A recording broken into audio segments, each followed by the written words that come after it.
All right.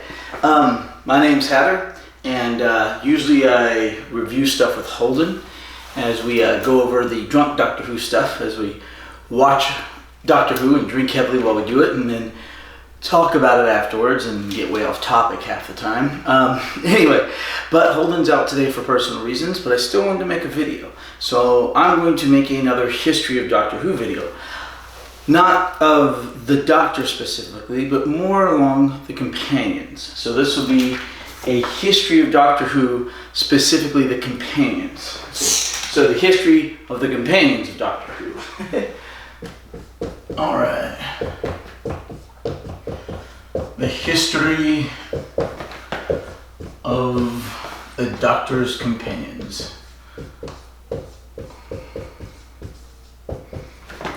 Companions. All right. Now, just for the record, remember, we don't do edits. We don't put extra graphics in or take things out. We just do one big take and then I upload it. So for the record, today is 7/9. That is July 9th, not the 7th of September, if anyone's watching this in Europe. All right, 2018. So July 9th, 2018. Monday. Anyway, so now the Doctor has had a lot of companions over the years. And in fact, in the very first serial, The Caveman, when they're facing the caveman, it's called An Unearthly Child. In the very first serial, he mentions the word companions, with regard to all of them together. All right, and that name just kind of stuck, which is good. It's a good name. Anyway, so the first Doctor, here we go, history of the Doctor's companions. All right, the first Doctor starts out with the very first companions. Okay, first Doctor. Once again, Hartnell. William Hartnell. Okay, I do have some notes here. I'm bad with names, so I had to print out all of the companions, their timelines and everything. I have a chart that I keep, an Excel spreadsheet essentially. And when they came, when they left, and what stories, because I would never remember all their names otherwise. Anyway, so William Hartnell had the very first three companions, and they're the ones who you've seen right on the other side of the room, Susan, Ian, and Barbara, because I've got this whiteboard and I have the other whiteboard behind the couch over there. So, okay, Susan and Ian and Barbara. All right, now these are the original three, okay? Susan and Ian, Ian Chesterton, Susan, I forget her last name, Susan Foreman, the Doctor's granddaughter, but Ian, and then Barbara, but I forget Barbara's last name. Anyway, this was his granddaughter. It is heavily implied in the show that she is his actual granddaughter. In theory, she could have been someone he picked up along the way, maybe adopted, but in the show it is heavily implied that she is his actual, bloodline granddaughter. Now, ignore the books. The books say, that the Time Lords are created out of DNA looms or something crazy like that. Ignore that. We're going with actual proper reproduction here. All right? And of course, Ian and Barbara are her teachers. Now, as she goes to Coal Hill Academy. Okay? Now, Susan, as his granddaughter, starts out kind of interesting, but she pretty much, starts to fall into the role of the ingenue that has to be rescued, the innocent, the princess, the damsel in the tower, that kind of thing. The actress wanted to be more active. She wanted to be more physical. But a lot of the physical parts, of course, were given to Ian Chesterton because he's a looks about 30, 35 maybe. He's somewhere in there, and he's a good, reasonably strong male. Susan is a little tiny short girl, and she's playing young. I mean, the actress wasn't as young as the part she's playing, but she looks young, all right? Anyway, and she's, physically she can't be all that strong. But given that, as you've seen with characters like Hit Girl in those kind of movies, even smaller girls, not women, not full-grown women, even smaller girls can kick major butt.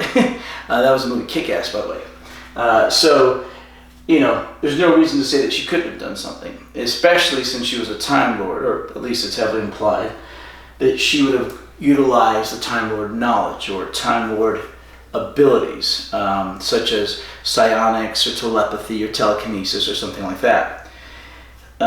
It is heavily shown in Doctor Who later on that Time Lords have a lot of mental abilities. The ability to transfer vast amounts of information really quickly, as you'll see way down the line in the Matt Smith era episode The Lodger. And that's done previously by other doctors. Tom Baker, I believe, did it a few times. But they have the ability to affect other people's minds and to insert information and withdraw information. Also, the Master, which in the show we haven't gotten to him yet. He really shows up, Third Doctor, Pertwee, shows up during Pertwee and becomes the villain for Pertwee's era. They have a lot. He has a great hypnotism abilities. He can make almost anyone fall under his spell. So, Susan could have done some things like that. And in fact, it is shown in the serial The Sensorites that she does have some sort of connection, telepathic abilities, because the Sensorites do, and she's the first one they contact, because it's easier to contact her because she does have those abilities. Ian and Barbara, just teachers, not Time Lords. They're humans from London. They're just teachers, but they really grow as companions. The vast majority of the Doctor's companions are human. It's not to say they're all human, as Susan is a Time Lord or a Time Lady. I think they're all called Time Lords regardless, or Time Lord is the name of the race, like, mankind or whatever. It is an inclusive term for both genders, just like mankind or, human or whatever. Anyway, so she is not human. Turlough was not human. He comes down in the Fifth Doctor. K9, one of my favorite companions, is a metal dog, about this tall. He comes along during the Fourth Doctor and sticks around even into today, although he's given away with Romana too during the, I think, final season of the Fourth Doctor, if I remember correctly. And there's another non-humanoid, a robotic one. Well, he is humanoid in form, but he's robotic, and that's Chameleon. Chameleon's a fascinating companion. I'll talk about him in a bit. But the guy made this insanely intricate, essentially a marionette, but not on strings. Ventriloquist dummy kind of big thing. And then he died, and no one else knew how to operate it. So he's only in 2 serials. The one he shows up in originally, and then later on the one where he leaves because they didn't know what to do with him because he was too difficult to operate. It's really crazy. Okay, so anyway, the first companion to leave, they all travel with the First Doctor, Susan, Ian, and Barbara, almost to the end of this, right into the second season. And the first companion to leave, because like I said, she wasn't happy with the character, was Susan. So, in the second season, Susan leaves, okay? Oh, maybe I should represent it better like this, just so you can get an idea of how many companions everybody has. All right, Susan leaves. But they had a lot of scripts still with a young ingenuistic girl. So they replaced Susan with Vicky. Vicky? Yes, Vicky. With an I. They replaced Susan with Vicky. Vicky immediately takes up the same role. They wrote a little two-parter called The Rescue, so they could get Vicky in with Susan leaving. And she just picks up right in the role. Doesn't call the doctor grandfather or anything, but he occasionally calls her Susan, which is hilarious, accidentally, of course. We don't know if that was in the script or if that was Hartnell becoming senile, as he was towards the end. Well, I don't know necessarily senile, but memory loss. Anyway, he had a hard time remembering his scripts towards the end. Anyway, when Susan leaves, and we'll talk about the departure of each companion. When Susan leaves, it's one of the best, most wonderful, most heartbreaking moments in Doctor Who, because Susan falls in love with a man on Earth in the invasion of the Daleks. Let's see, the Dalek invasion of Earth. Close. The Dalek invasion of Earth, and she wants to stay behind. So the doctor tells her to stay behind, and he gives us a magnificent speech, probably Hartnell's finest moment as the Doctor, and it is quoted very often by Doctor Who fans. But it basically, go forward in your beliefs and prove that I am not, wrong in mine. Go make a great life, have a wonderful life. Just fantastic speech. If you watch nothing else, go on to another part of YouTube and look up William Hartnell's speech from the Dalek invasion of Earth. It's at the very end of the episode. It's a wonderful, touching goodbye. Not all the companions get such a wonderful goodbye, but she does, as one of the three original companions. Later on, Ian and Barbara also have a reasonably touching goodbye. They, of course, go into the TARDIS, and the Doctor proves it's a TARDIS by taking them way back in time. And he finally manages, I think it's chase with the Daleks. There's a lot of Daleks in the early days.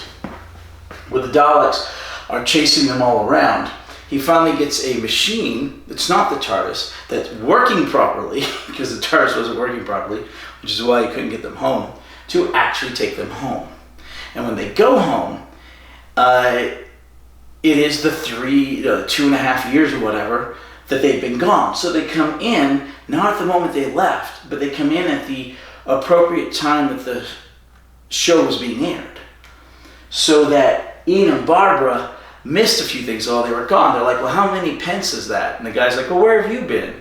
Because they try to get on a bus and they ask for pence. But in the meantime, and this is mentioned in the very first episode of Doctor Who, they had switched from their non-metric, non-decimal system of money to a decimal system of money. They went from pences and half pences and farthings and all that, and they went to straight decimal, so 100 pennies in a pound, or they may still call them pence, I'm not sure.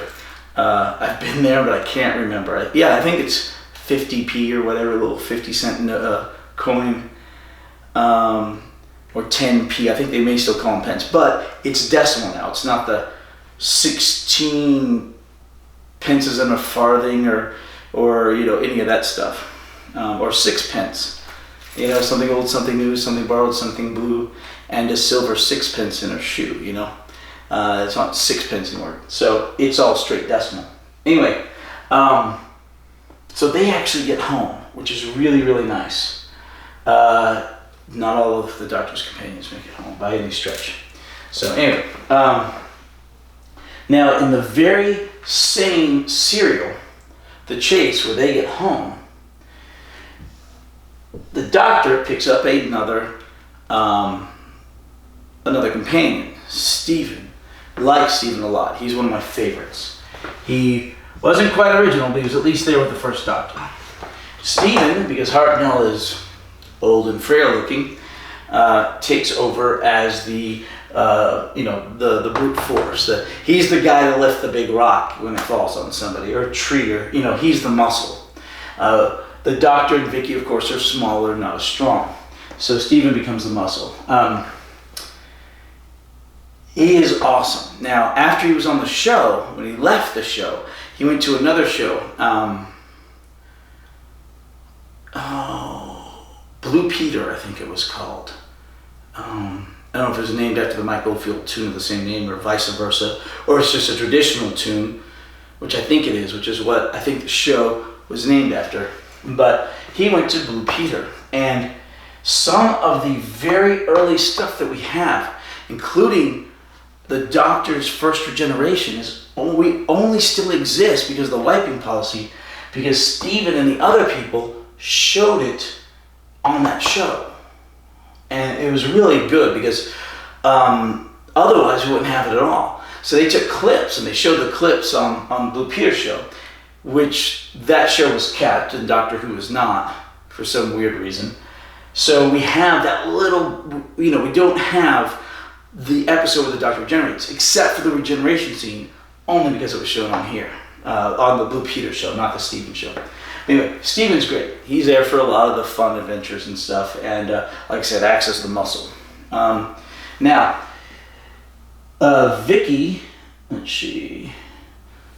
lot of serials, a lot of companions, a lot of comings and goings. Let's see. Oh yeah, the Mythmakers. Okay. Oh yeah. Okay. So Vicky acts as that ingenuistic replacement for Susan, and she sticks with the Doctor right into the third season, which she ends up leaving very much in the same way that Susan left. She falls in love with somebody in the Mythmakers, which they go back to Troy, ancient Troy, the giant, the Trojan horse and all that. So she falls in love. This was apparently a very common way to get rid of female companions when they wanted to leave the show. Don't have to kill them off. Don't have to, they don't have to leave in a huff, although both of these things happen later on. They marry her off. She falls in love and decides to stay, just like Susan. Anyway, so Vicky does that in the Mythmakers. She's replaced, we only had the two companions for a while. Okay, she's replaced by Katerina.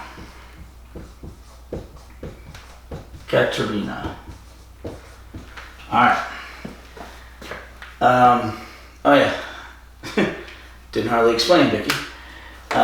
Vicky is rescued in that little two-parter that they basically wrote just to have somebody replace Susan to rescue her.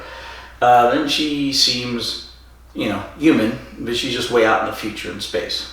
And that one's set in the future. And because Susan was probably a time lord, and it was in the future when the Daleks invaded, she could still be alive, thanks to regenerations, at whatever point they want to revisit her.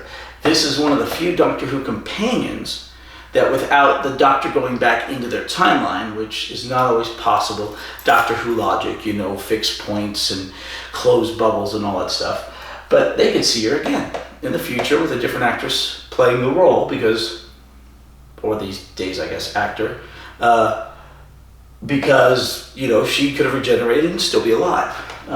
That doesn't really happen for most of the rest, although in theory you could go back into their timelines and try to meet them, but then you'd probably screw things up. Wibbly wobbly, timey-wimey crap. Anyway, they pick up Katerina. Now, one of the main jobs for companions is to interact with the Doctor on behalf of the audience. So the questions that the audience needs to know, the kids watching the show and the adults watching the show need to know, the Doctor won't always think to tell. So one of the big things is for the companion to ask those questions so that we, the viewers, know what's going on. Unfortunately, Katerina was a handmaiden from Troy. And, so far back in the past that her mind, she could have been an amazingly smart individual with a lot of creativity, and she might have been able to adapt the same way Leela does later on. She's another one of my favorite companions. She adapted beautifully. And she grows as a character beautifully. Much like Ian and Barbara. Ian, I keep having to backtrack. All right, I keep on to say more about the companions. Barbara really comes into her own beautifully in The Aztecs as a character. Ian does it slightly earlier on, probably because he's got to be the leader in some cases, especially when the Doctor's out, like in the Daleks. Ian kind of got taken out now. But there are several times where he goes out to do things because he has to, while everyone else, he's like the one guy who can do it. But Barbara really, really shines in The Aztecs. All right. Okay.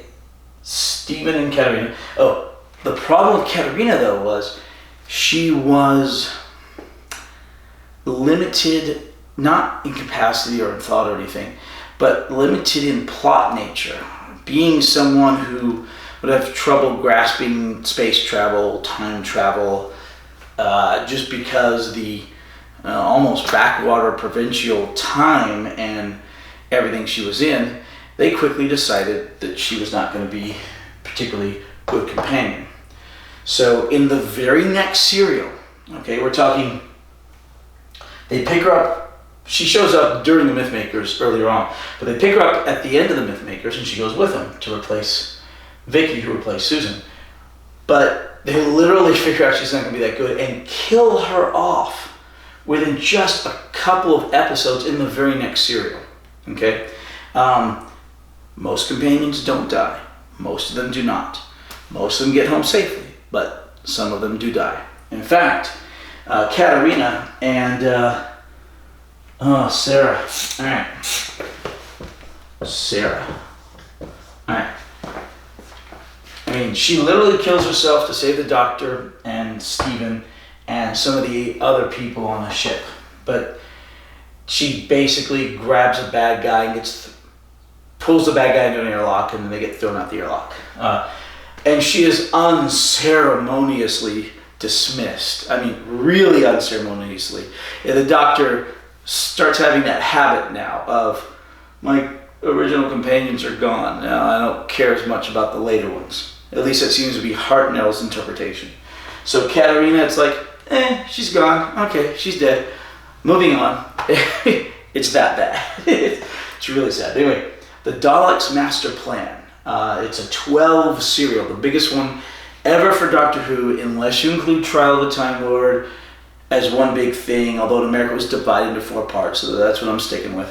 It was one giant 12-part story, 9 of which no longer exist. But anyway, only 3 of which do. Ooh, and it included the very first Christmas special for Doctor Who. It aired on Christmas Day, and they later on during this century made a tradition of having really fun, crazy Christmas specials, and that harkens all the way back to then. Although it's funny because in the meantime, from the 60s till the noughts, they didn't have Christmas specials. But they had the one then, and they decided they liked it, so they run with it now. And William Hartnell directly addresses the camera, directly breaks the fourth wall, and directly wishes all the audience a Merry Christmas. It's hilarious, but they could redo it. They didn't have time. Anyway, so Sarah and Katerina both die during the Daleks' Master Plan. Katerina unceremoniously, there she goes. Sarah was a better companion in the terms that she had a lot more potential because she was a military officer, really smart, really capable, really bright, and it looked like she was basically going to be the replacement for Katerina. But I don't know why. Probably someone does. Maybe she's still alive. Maybe she does. But they did not pick her up as a full-time companion. She is one of the few companions back then who were only in a single serial. Usually you've got to be in multiple serials to be considered a companion, although she was in more than enough episodes. She was like in 6 or 7 episodes. But modern day, there's a lot of one-off episodes where we have different companions who do the function and fulfill the companion role, but are only in the one episode. Speaking of which, what is the companion role? Alright. Generally speaking, to be a companion, alright, you have to fulfill certain things and duties, okay?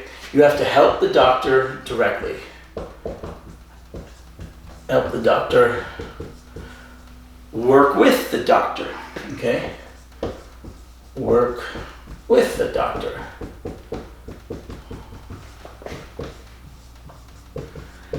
Generally speaking, you have to travel in the TARDIS, although not always, okay? Travel in TARDIS. Let's see. And generally speaking, you have to be for more than one serial. You have to be in there for more than one serial. Or more than one story for the modern ones that aren't serials. Okay, now, there is a friendship relationship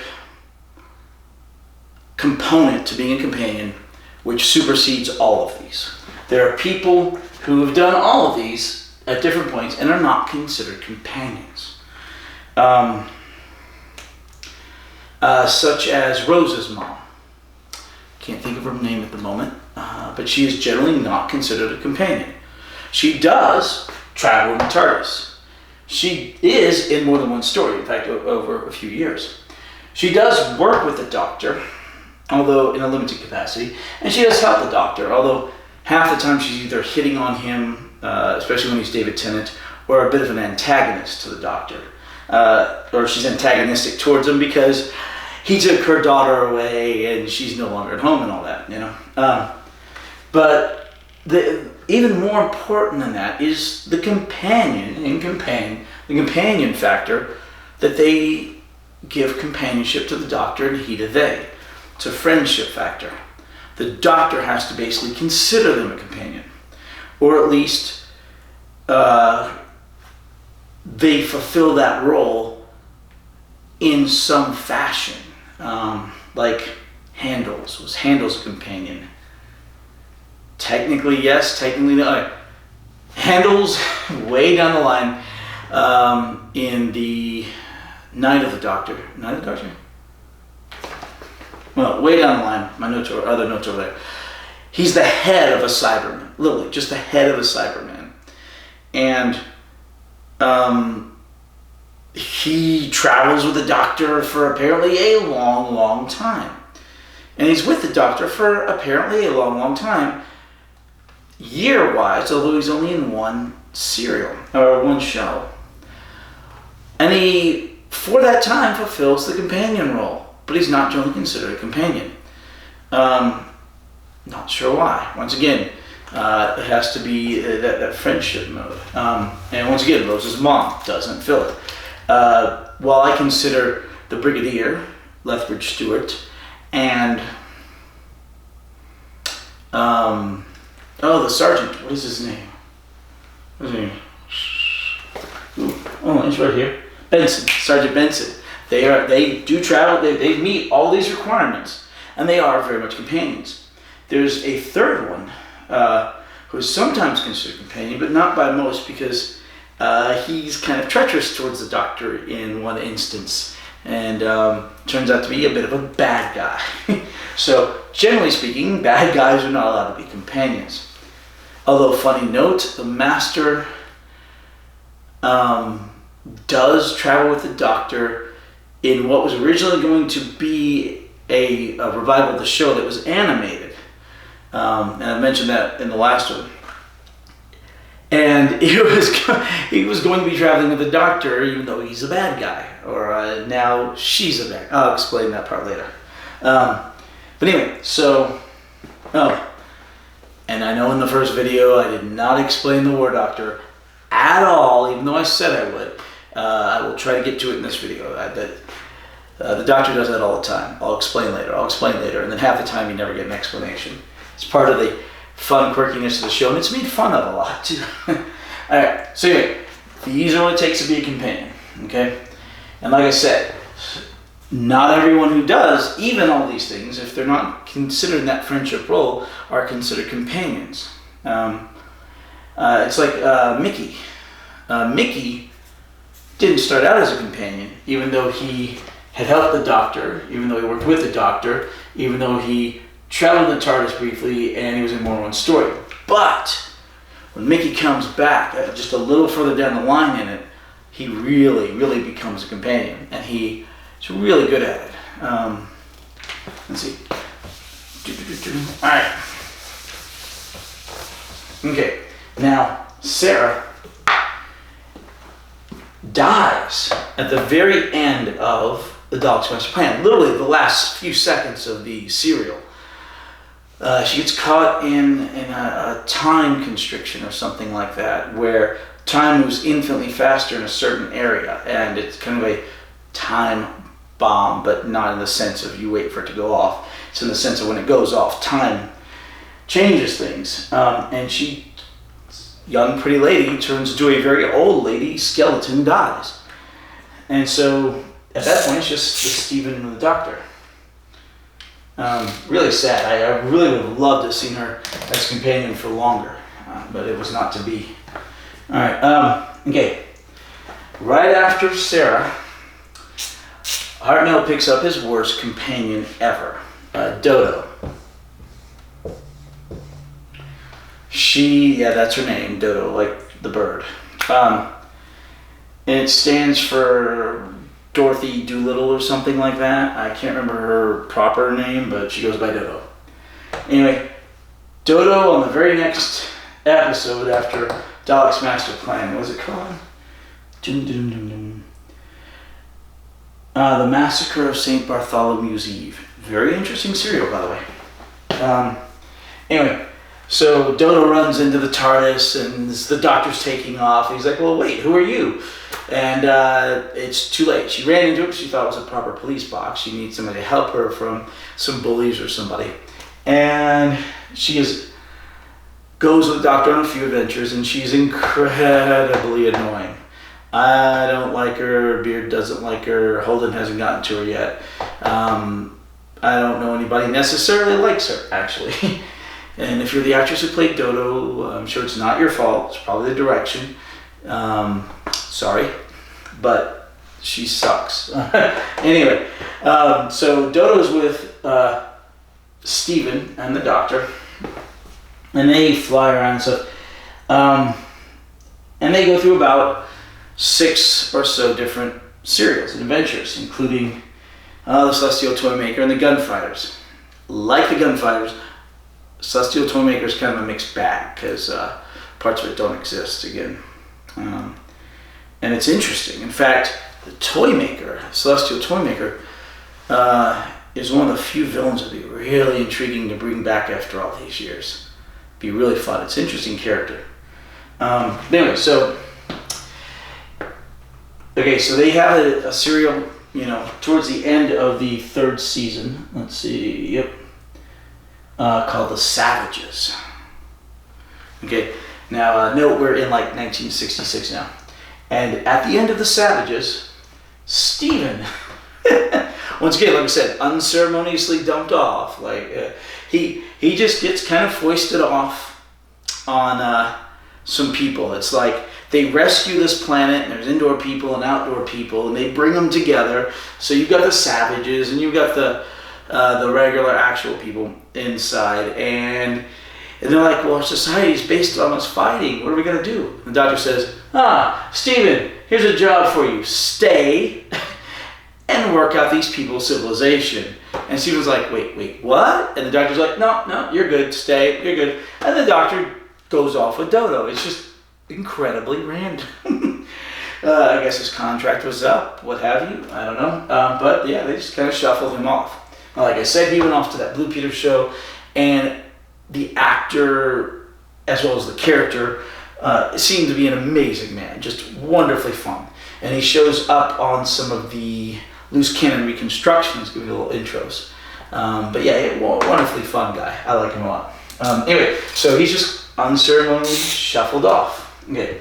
Now, in the very next serial, which is the very last serial of the third season, which was William Hartnell's final full season. He goes 2 serials into season 4. The Doctor unceremoniously shuffles off Dodo. It's just really, really hilariously bad. He shows up and he just got rid of Steven. I mean, just like, here you go. The very next episode or 2, he shows up on Earth, and there's some, once again, we're still in the 60s, and there's a war machine, and I think it's the name of it. Yeah, the War Machines. And he goes, oh, this is Dodo. She's not feeling very well. Why don't you take her, she'd fainted. Why don't you take her somewhere where she can get better? They take her off screen. You never see her again. The Doctor never references her again. And she's like, okay, goodbye. I'm done with you. You're back home. England, yay. Oh my gosh, it's just hilarious. But yeah, unceremonious end to an unceremonious character. All right. Now, in that same serial, because, the Doctor has to have companions almost all the time. There's a single serial where he doesn't. He picks up 2 new ones, Ben and Polly. Let's see, so Ben and Polly. All right, Ben is a sailor. Polly, what is Polly?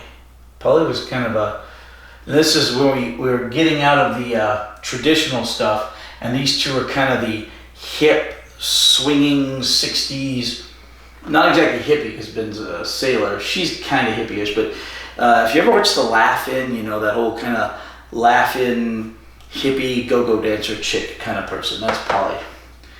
Can't remember if she was a reporter, or, no, I think she was designing clothes or something like that.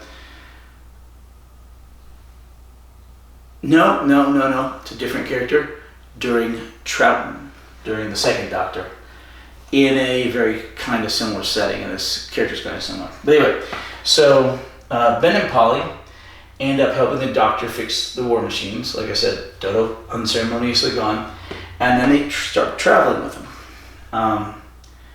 And if you ever watch, Doctor Who through William Hartnell, and then you watch Adventures in Time and Space, the documentary movie about it, you will actually watch the changes here and how in some cases, almost broke Hartnell's heart. But you will see and go through all the characters and how the Doctor's like, Verity Lambert, the original director or primary producer, she had to leave the show, and Hussein, the original director, he had to leave the show, and they started doing a bunch of different directors, but and then Susan leaves the show, and he and Barbara leave the show, and the Doctor, I think they leave the show first, and then Verity, and then Hussein, and then they start going through all these other companions as they're coming and going to leave the show, and Hartnell's the last man standing, and it's really sad, especially like second he's toward the ends of his life. And he couldn't quite play the role anymore. It's like I said, it's actually sad, but it's good. It's drama. It's what it is. It's drama. Anyway, so Ben and Polly join the Doctor at the end of the 3rd season. Then we go to the 4th season, and Hartnell's around for 2 more serials. That's it. The Smugglers and the 10th Planet. During the 10th Planet, Hartnell regenerates into Troughton. Ben and Polly are there, and we have the changeover. The first time the Doctor changes and regenerates. They did this so that they could keep their hit show going without Hartnell, because he was in failing health and memory. Like I said, he had gone through the war, and he was just wasn't that old. He was like 60 at the time, but I mean, old for his years and worn out. Indiana Jones said it's not the age, it's the miles. So anyway, Hartnell changes over, and we go to the second Doctor. Second Doctor, Patrick Troughton. Okay, now, none of these other companions were with the Second Doctor, so we will erase those, but we're keeping Ben and Polly because they continue with him. Alright. Now, I've already explained the Doctor's essences in the first video. Now, Ben and Polly, takes them a little bit to get used to the new Doctor, but they're fun. Ben's always like, well, you know, a little bit of a fighter, a little bit of scrappy, kind of antagonistic, but not too terribly, although he's trying to get home, of course. Wondering, you know, because he went AWOL, you know, so he's trying to get home so he doesn't get court-martialed by the British Navy.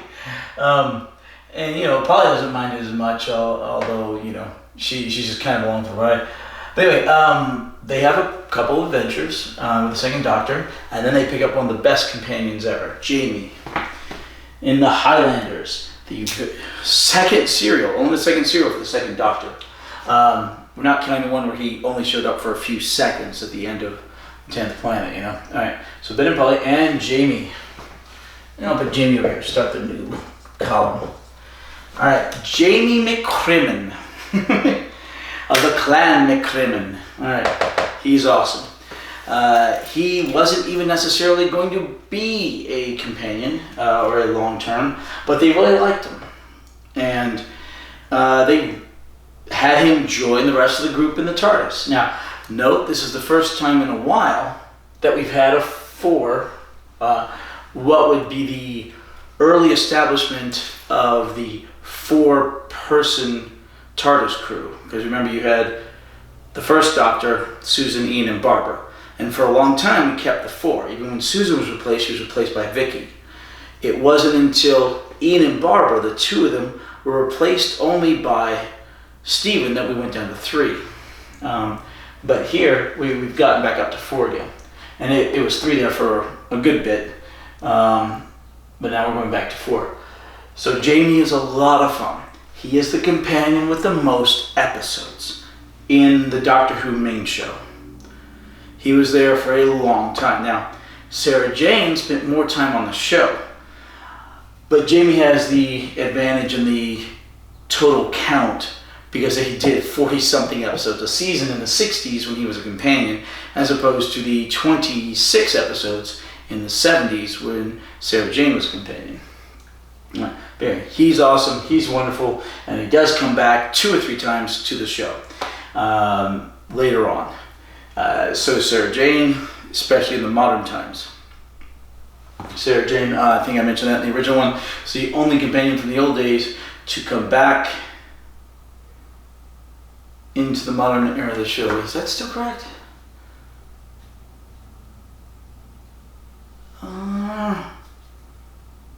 Yes. The Brigadier and one other of the Third Doctor's companions show up, but on the Sarah Jane Adventures, not in the main deal of the show.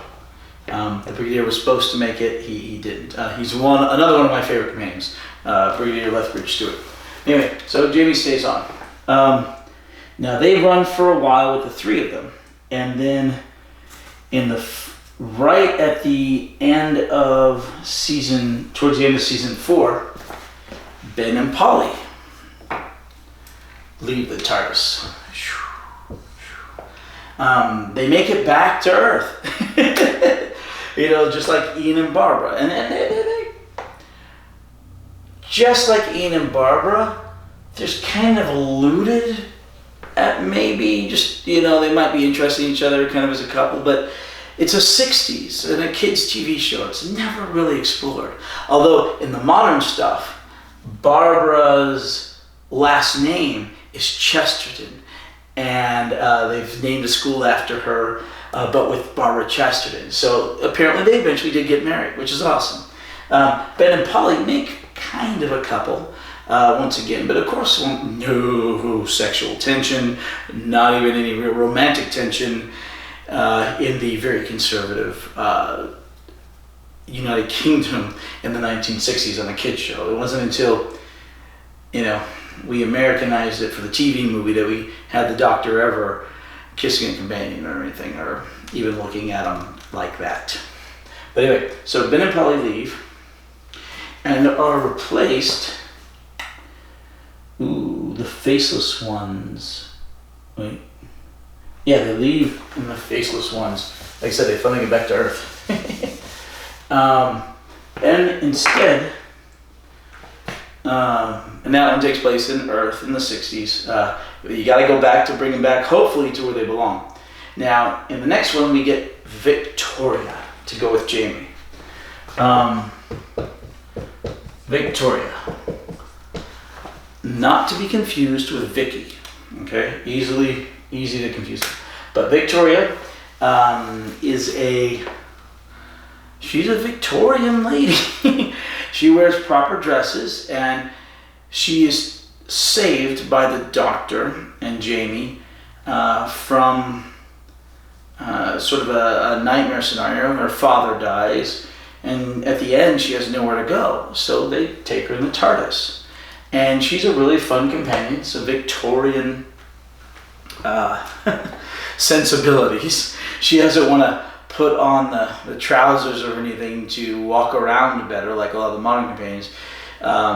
She wants to keep her dresses, but she's like, well, I want to keep wearing dresses, but I don't want to dress too short. And the Doctor says, well, look, Jamie does it. Kidding, because Jamie's in a kilt because he's Scottish, Mick Crimmon. Jamie's like, hey, and then he goes, oh yeah, okay, because he realizes the Doctor's trying to get her to wear shorter skirts. And he's like, oh, okay. But, not because he wants to see her legs, but because it's better for movement and stuff. Especially when you're going to be trapezing through jungles and, ancient tombs and all that. And Victoria is there from Evil the Daleks. That's when they get her. Should have erased Ben and Polly. I am leaving them up here so you can see how many companions each Doctor had. Alright. So they got Victoria from Evil the Daleks, the very last serial of the 4th season. And a lot of times they would film the last serial of a season with the next one, or the first one, the next one with the last one. It was easier for production codes, behind the scenes stuff. Really weird, doesn't make any sense, but you will notice a lot of companions like Ben and Polly and Victoria popping up at the very last serial of the season, or leaving sometimes in the penultimate one. Alright, now Victoria and Jamie travel with the Doctor for a long time, and during one of their adventures, we see the Brigadier for the first time. Although he's not the Brigadier at the beginning, okay? He is Captain or Corporal? I think Corporal. I don't remember. It's been forever since I've seen that one. The Web of Fear. Yeah. Anyway, so even though he's not called the Brigadier yet, that is the name of his character, and I will put Brigadier up here. He is Brigadier Lethbridge Stewart. Lethbridge Stewart is his last name. In Scotland, you've got a hyphenated name where, I don't remember if it's the first one or the last one, but one is your family name and the other one's the clan name.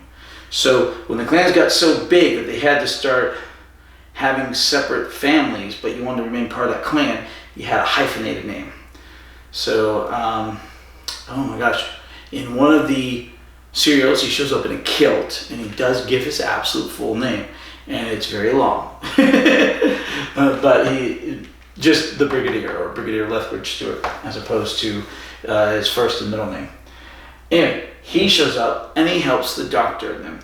Now, he heads a military organization called UNIT, United Nations Intelligence Task Force. That organization is still in the show, but is now Unified Intelligence Task Force. Apparently, they don't like the UN any more than I do. Don't care for it. But so he took the United Nations out of Doctor Who. Yay. But the Brigadier shows up and helps him in the Web of Fear. And apparently the character was popular, and so they started bringing him back. And he shows up again later on, after Victoria leaves. Victoria leaves in Fury from the Deep. Does she get married off?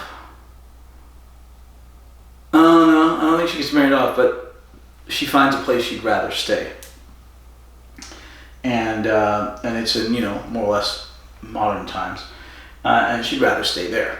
So she stays. And she is replaced. She actually gets a goodbye, though. She's not just unceremoniously foffed off. She's replaced with Zoe. Okay. Now, once again, remember, she leaves in the penultimate episode of the season, and Zoe pops in for the final episode of the season, for season 5. Wait, 5? Yeah, 5. So a lot of these people will come in, like I said, for production reasons. A lot of times you film the last one here, the first one there, whatever. They would keep contracts for a lot of these actors and actresses for a year, or for one season, and then afterwards they'd rotate them out. And that came to be a very common thing in the show back then, with Jamie being a giant exception, because he comes in towards the beginning, but beginning middle-ish of season 4, and sticks all the way into the very end of season 6, the very end of Troutman. So no matter which female is there with him, Ben and Polly, Ben's not a female, but Polly, or Victoria, or Zoe, Jamie's there through all of it. And he's a great constant during Troutman's time on the show. Tenure.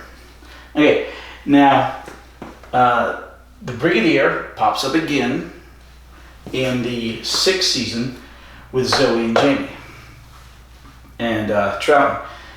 And at that point, his second time he shows up, he is the Brigadier. He's been promoted. And now heads unit and all that. He comes back time and time again. His first times with the 2nd Doctor. He's also there for the 3rd Doctor, the 4th Doctor, and then the 4th Doctor goes away, and then he's there again. He comes back, I think, during the 5th Doctor and during the 7th Doctor, and then in the Sarah Jane Adventures. So he keeps popping in from time to time. And his animated corpse that was turned into a Cyberman shows up during the 10th Doctor to save his daughter. Because we can't just leave well enough alone, Moffat. Alright, so they bring him back to life by animating his dead corpse into a Cyberman. Yeah, sad. Anyway, so Zoe and Jamie stick with the Doctor for the rest, 2nd Doctor for the rest of his run. They only go away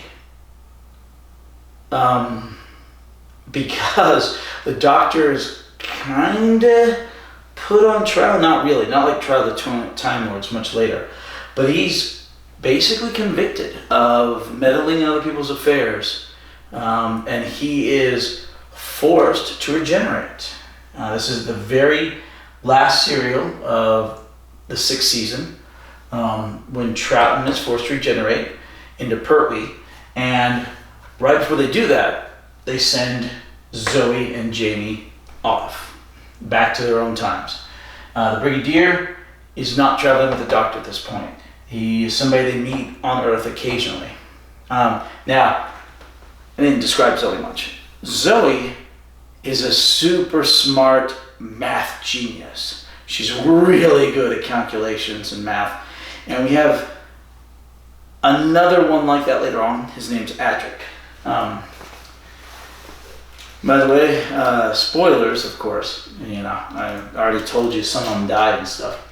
We're going through the history of something. You're going to find out what happens. Anyway, Zoe, she's really small, really cute. Much like Susan and Vicky. Victoria was a little taller, a little more stately, a little less cute.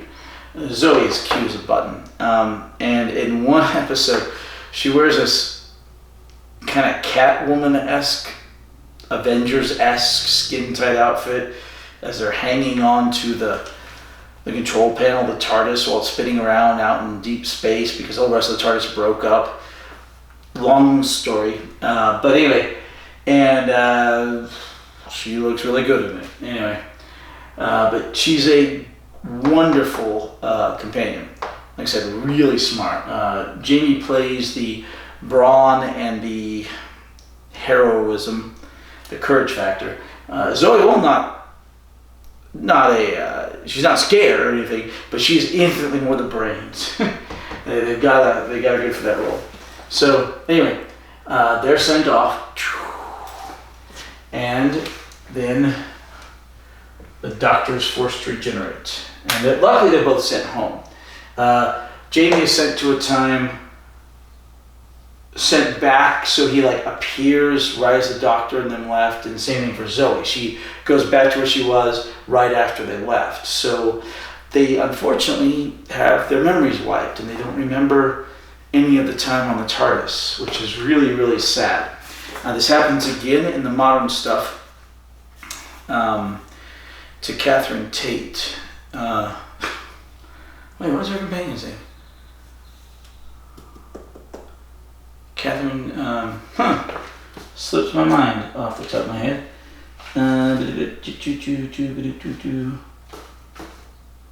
Where'd it go? Oh, Donna Noble. They do that later on for Donna Noble, but the precedent was set back here when they wiped their memories. Like I said, really sad, because Jamie went on a lot of adventures. Episode-wise, the longest running companion for Doctor Who, and gets his memory wiped, doesn't remember any of it. Alright, now the Brigadier stays on and goes to the third Doctor, Pertwee. And if you remember right, this is the Gentleman's Doctor. Or the Gentlemanly Doctor. Okay. When the Doctor is forced to regenerate from the second one, they send his TARDIS back to Earth because he's exiled here. The budget cuts. They couldn't go flying off in space as much. And the Doctor wakes up and has no memory for a while. Now, there is a little, maybe a smidgen of that with Hartnell into Troughton. But when we're going from Troughton to Pertwee, maybe it's because they forced him to regenerate. Maybe it's because they just wanted the story there for it. But we had the first time the Doctor really takes a bit to recover. And you literally see the TARDIS materializing, and then Pertwee falls out of the TARDIS. And, next thing you know, he's waking up in a hospital an episode later. Now, since he's exiled to Earth, he ends up working with UNIT. Because while the Doctor doesn't recognize him, the Brigadier does not recognize the Doctor because he has a different face now. Eventually the Brigadier is convinced that Pertwee is the actual Doctor. And so he ends up working for UNIT. Pertwee becomes the technical advisor, the scientific advisor, for UNIT, which apparently is still a role he has to this day, as well as with many others. During the Moffat era, the Doctor was made the president of the world. In times of crisis, we go the president of the world. Anyway, so the Brigadier is all part of UNIT. Let me put that here. And we also have the Sergeant. Sergeant Benton. Sergeant. I like Ben. He's great. I mean, he's a bit more chummy, down to earth than the Brigadier, who's always. Oh, and Pertwee has one. He has one serial where he goes into an alternate Earth with an alternate timeline. It's kind of like a mirror for Star Trek. To be fair, Mirror came first because it was in the 60s and this episode's in the 70s. And there's an evil Brigadier and all that stuff. It's very totalitarian-esque. Anyway, so Okay, you get the Brigadier and Benton, and they basically stay Earthside. Okay, and so does the Doctor for a long time, but he's given an assistant. Usually, the Doctor being male, or traditionally male, female now, usually would have a female companion, someone for the young female watchers of the show to relate to, and the boys would relate more to the Doctor. So he went through a series of female companions. One of the big exceptions to this, of course, is Jamie, and he has Elizabeth. All right, his first companion, Elizabeth, or his first assistant companion, as opposed to these two who mostly stay on Earth, is Elizabeth.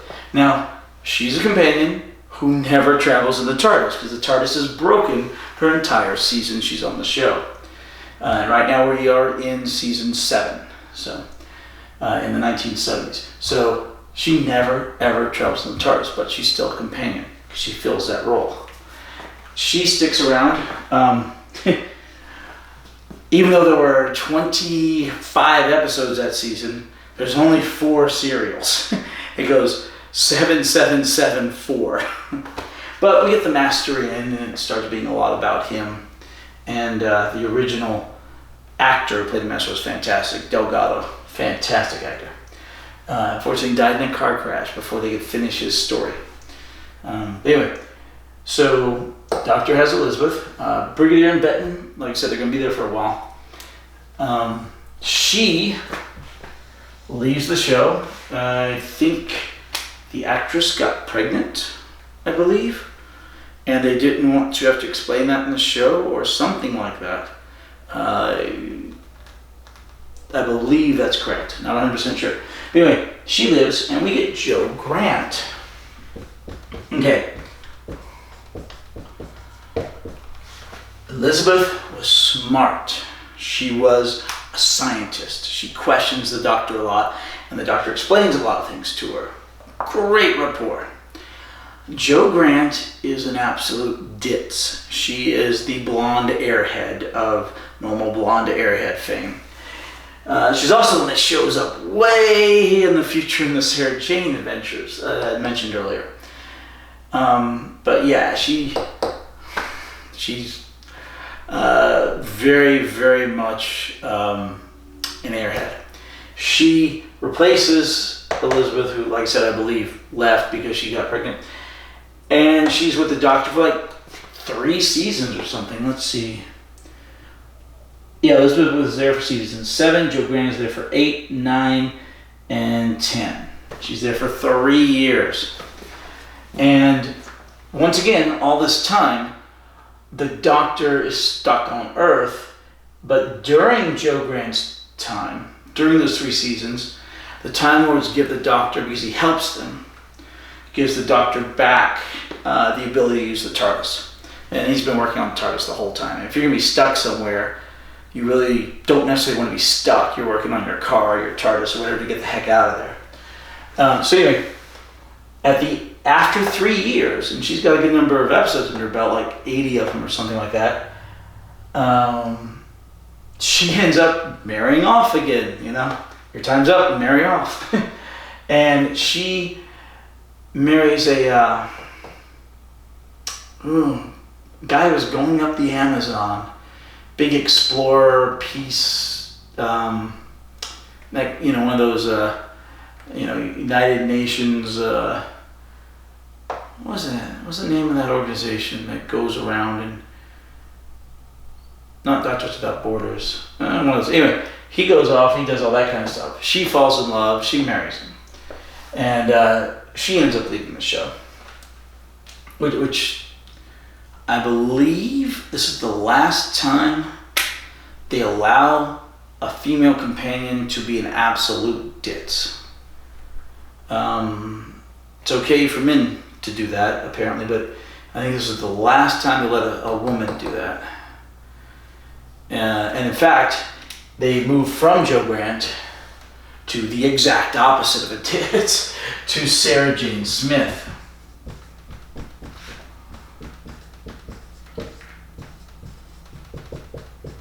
All right. One of the best and favorite companions in all of Doctor Who, along with Jamie McCribbin, the Brigadier. Notice a lot of these big favorite companions are from Pertwee's time and Troughton's time, in the 60s and 70s. Partly because I got a lot more episodes back then, and partly because the story writing and everything was just really amazing. But Sarah Jane Smith, so good. She had her own spin-off series decades after she was on Doctor Who, and was the primary person in the very first spin-off series along with K9, called K9 and Company.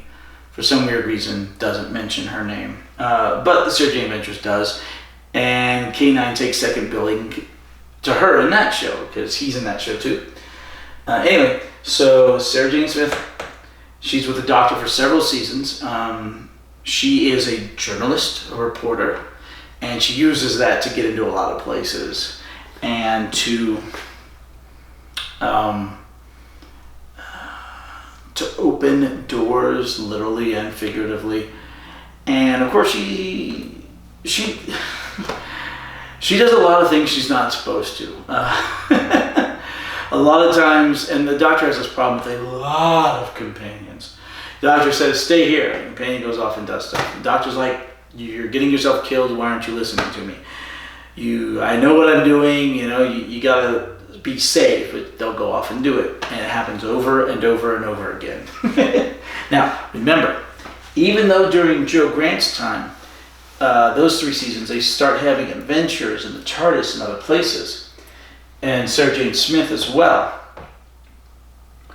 Pertwee, all his 5 years, is still associated with UNIT, the Brigadier, and Sergeant Benton, and they're still doing stuff with UNIT and everything. This will change during the next Doctor, but for now he's still a member of that, and we still have the Brigadier and Sergeant Benton. And they, of course, are not in the stuff that takes place. They're not in the stuff that takes place off-world. Well, most of the time. We'll say, how could I forget? Okay, before we get to Sarah Jane, keep her, I'm not going to erase it, but keep her in your mind. We have the 10th anniversary special during Pertwee's 3rd or 4th season.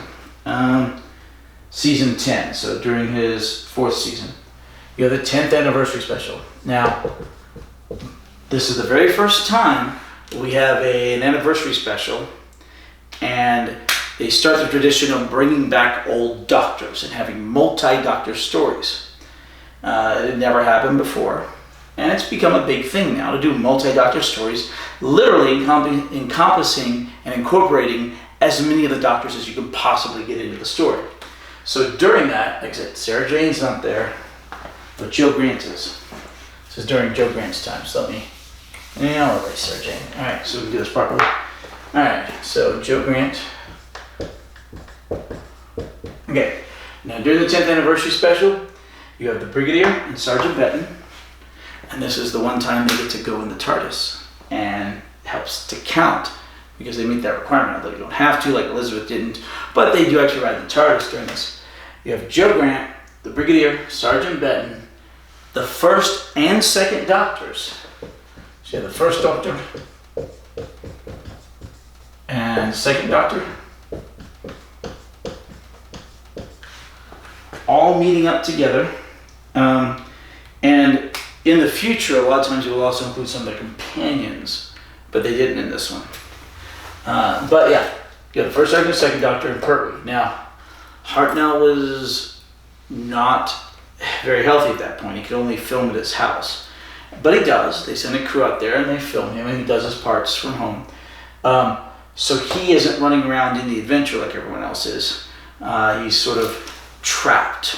And they'll use this again in the 20th anniversary for Tom Baker not wanting to be in it. But he's sort of trapped. They still get to talk to him.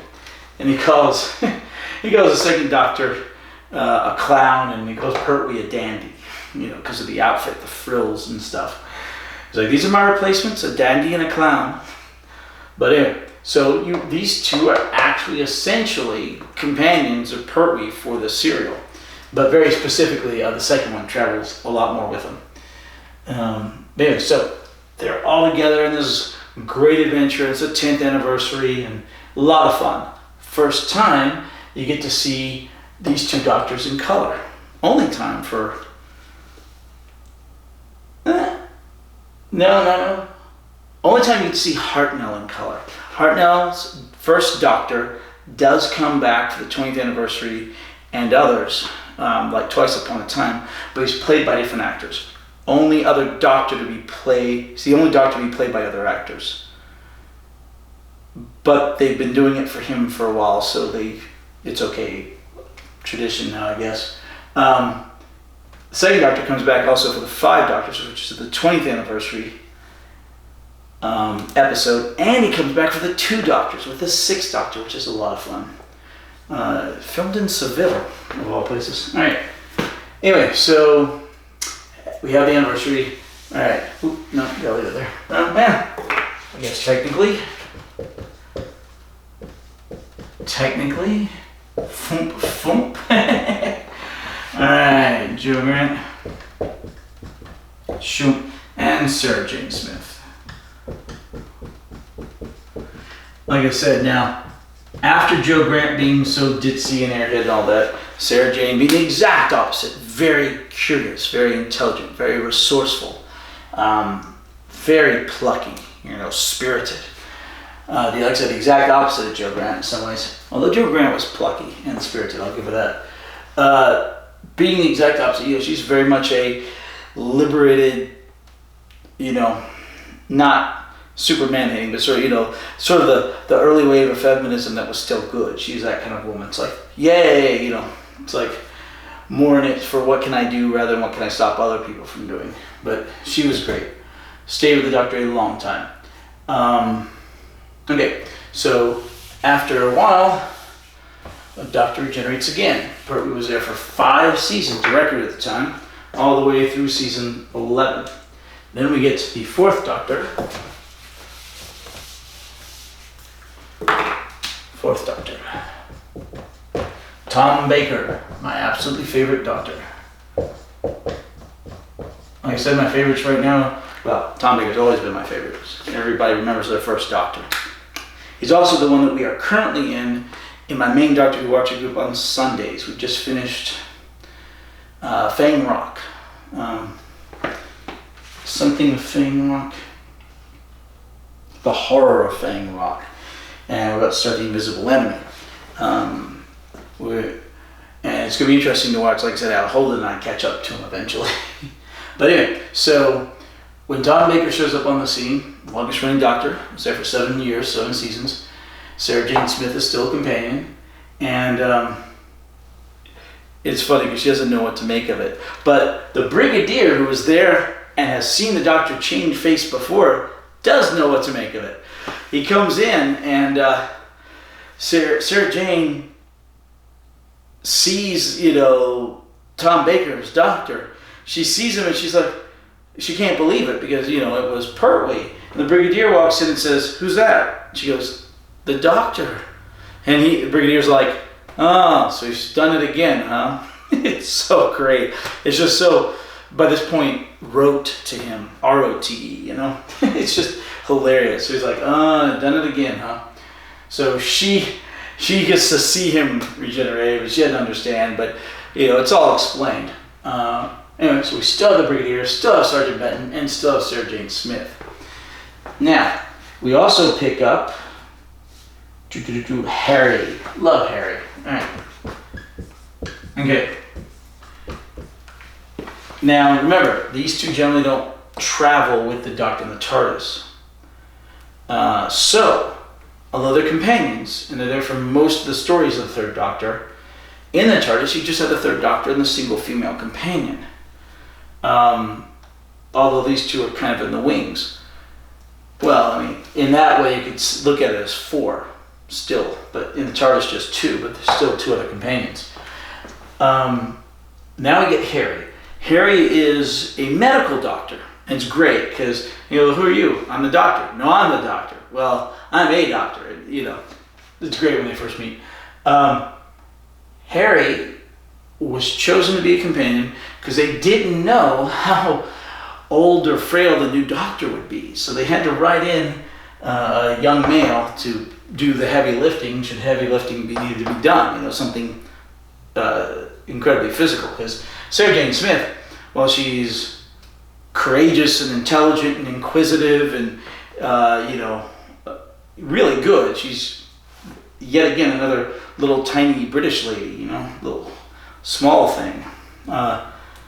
Most of the Doctor's female companions are kind of small. Just funny. I think Bill, despite the name Bill as a female companion, is kind of a big lady, not fat. She's just tall, like she's got to be around 6 foot. Because the Doctor, he's tall too, or her doctor. But yeah, she's tall. Rose isn't particularly small. Donna's not particularly small. But okay, the classic companions, the women were particularly small, the 20th century ones. So she couldn't have lifted a big rock or anything. But when it showed up and it was Tom Baker, the youngest person to play the Doctor at the time, although kind of in line, not too much younger than the others, they were like, well, okay, we've already written him in, we'll keep him. But Harry's great because he's a medical doctor. He likes helping people, but he also listens to the Doctor. He's not like the first time a companion actually does what the Doctor tells them to do and doesn't run off and end up in trouble and get themselves in dire situations. It's one of the very first deals that he's in, the second serial for Tom Baker, because he has one serial called Robot, which is on Earth. And then the next, very next serial, they're off in the TARDIS. And for a while, we don't have the Brigadier or Sergeant Benton.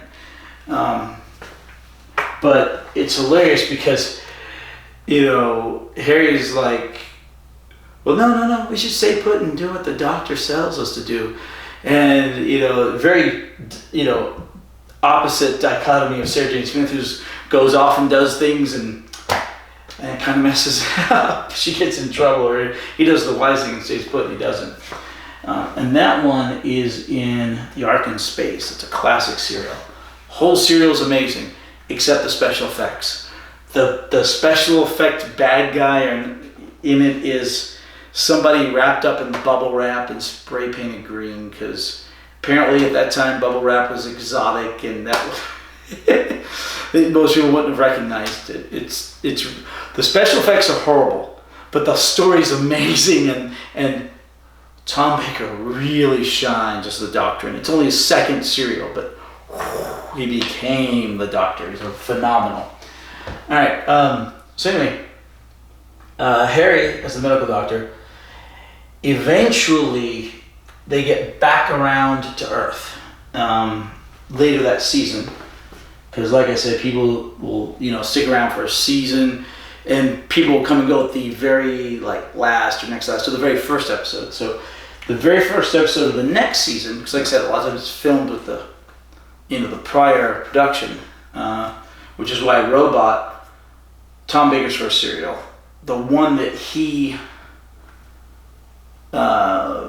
shows up in, feels like it's still a Pertwee type of serial because it's there on Earth, and the script is very much the same, but it's the first one that season because it was filmed with the previous season. They wanted to already have a lead-in and a direction, so they filmed it there.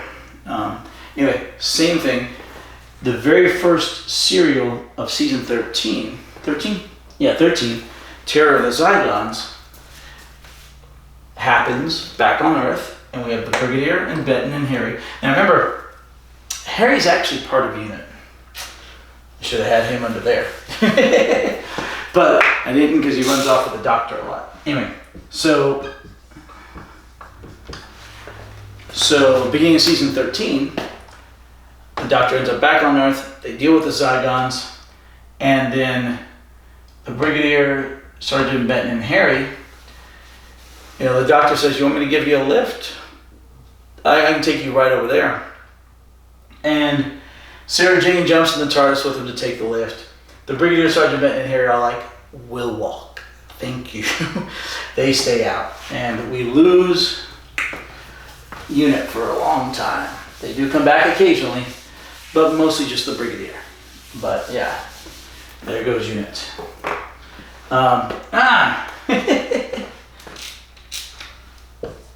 Erasing them is thematic for the fact that they're leaving, but in order to keep track of companions, it is much better to cross through them. Alright, Sergeant Benton. Shoomp Harry. Alright, Shoomp. Okay. So, anyway, they all leave. And remember, we're early on into Tom Baker. The very beginning of his second season. Okay? Now, notice the dichotomy. The norm now becomes the Doctor and a companion in the TARDIS. One. Much of the same way it was when the Doctor was traveling in the TARDIS with just Mary Jo or Sarah Jane herself. Just the two companions. Or just the one companion of the Doctor. So, now, let's see. Now we go on and on. Boom. There is one more episode where Harry and Benton show up in the 13th season. They come back and they go away again because it takes place with Unit. They kept going back to Unit, like I said a lot. But towards the end of, at the very beginning of the 14th season, Doctor says goodbye to Sarah Jane Smith. And it's a pretty tearful goodbye. The Doctor is summoned by the Time Lords to go to Gallifrey. And this is the first time we're really properly going to see Gallifrey, except you see snippets of it in earlier serials, like the War Games or the Three Doctors, the 10th anniversary special. But this is the first time you really get to see Gallifrey, is in The Deadly Assassin. So the Doctor has to go back to Gallifrey. He tells Sarah Jane he has to drop her off. He gets her to England in her own time, not where she lives or anything, but, you know, Brighton or something, I don't know what. He gets her into England, and then he says goodbye and he leaves. And it's a very tearful moment during the course of the show. At that point, we have our one serial where the Doctor does not have any companion. So, you know, a blank box. It's the only time we're going to have a blank box for a companion. No companions for the Deadly Assassin. Tom Baker said, I can do this. I don't need any companions. By the end of the serial, they were like, nope, you need a companion. Oh, we need to get somebody for you because they need that deal where they talk to each other. They need to have the back and forth. And they need somebody for the children to relate to who's not nearly a superhero. Anyway, so they do that, and then they get Leela. I think that's how you spell it. Yep, okay. Leela is awesome. She is a warrior. She literally, she's not stupid. She's just ignorant, i.e. not knowledgeable. She doesn't know a lot of things. And this comes off interestingly because she comes from a more savage culture. She wears leather skins for a while in the show.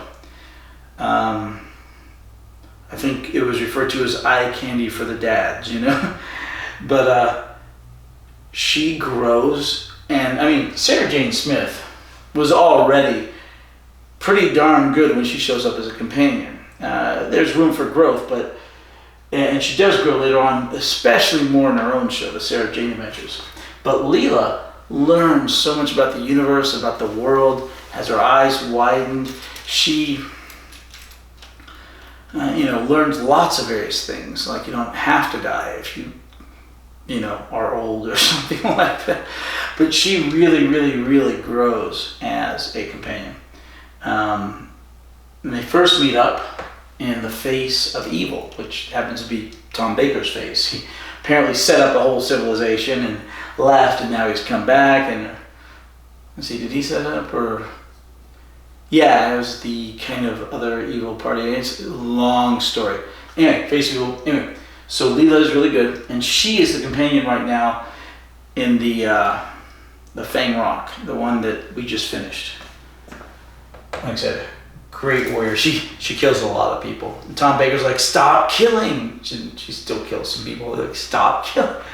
All right. She continues with the Doctor for a while, and during her time with Tom Baker, we pick up K9. K9's awesome. He's the metal dog I was talking about. Mickey refers to him as the Tin Dog. And he refers to himself in a negative fashion when he realizes at the time that he's kind of useless, and he refers to himself as the Tin Dog. But anyway, so K9, metal dog, knows everything, all the computations, all the math, helps kind of replace Zoe in that regard, has lots of information in his brain, and he has some cool weapons he can stun people with. He shows up, and he's there for a long time. Later on, they send a version of him off with Leela, then the Doctor pulls out another one. Then I think that version goes off with, he sends one off with Leela, yeah. And then the second version, I think he sends off with Romana. Does he? Let's see. Yeah, he sends that one off with Romana too.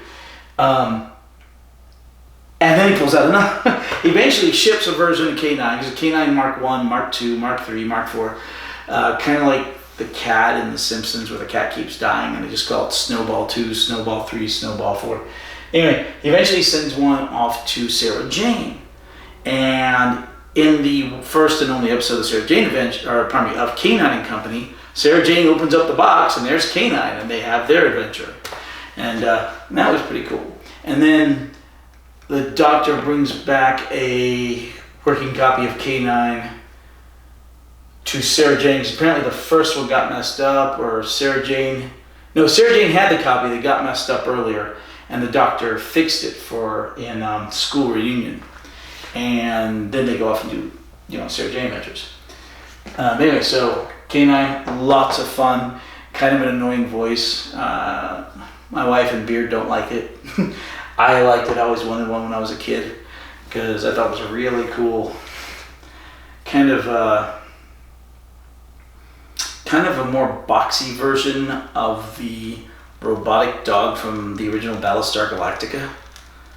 Kind of fills the same role, except this one actually talks properly and fully. And what was really cool was K9 solved a lot of problems. He kind of became like a sonic screwdriver, where we had a problem, K9 will fix it. So eventually started leaving him in the ship by having terrain that he couldn't get past. You don't want him there to fix something. You want to create a situation where they wish they had him, but they didn't. They leave him in the ship. Really cool. All right. So anyway, eventually, Leela leaves. The Doctor goes to Gallifrey. Again, he does that a lot during Tom Baker's era.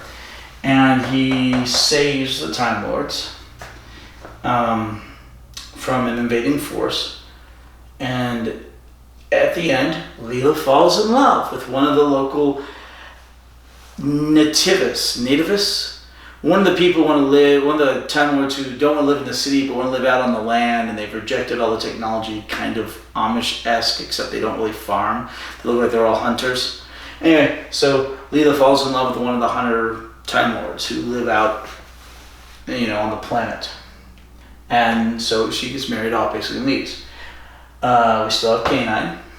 And in the very next episode, The Key of Time. Wonderful season. Let's see. Season 16 is The Key of Time. In The Key of Time, we have our first real proper big giant story arc for a full season. So it's repeated later in Trial of the Time Lord, and then in the modern era, very frequently actually, where they seed stuff and it kind of goes on the entire season, like the crack in the wall, and all that kind of thing. Anyway, so we pick up Romana.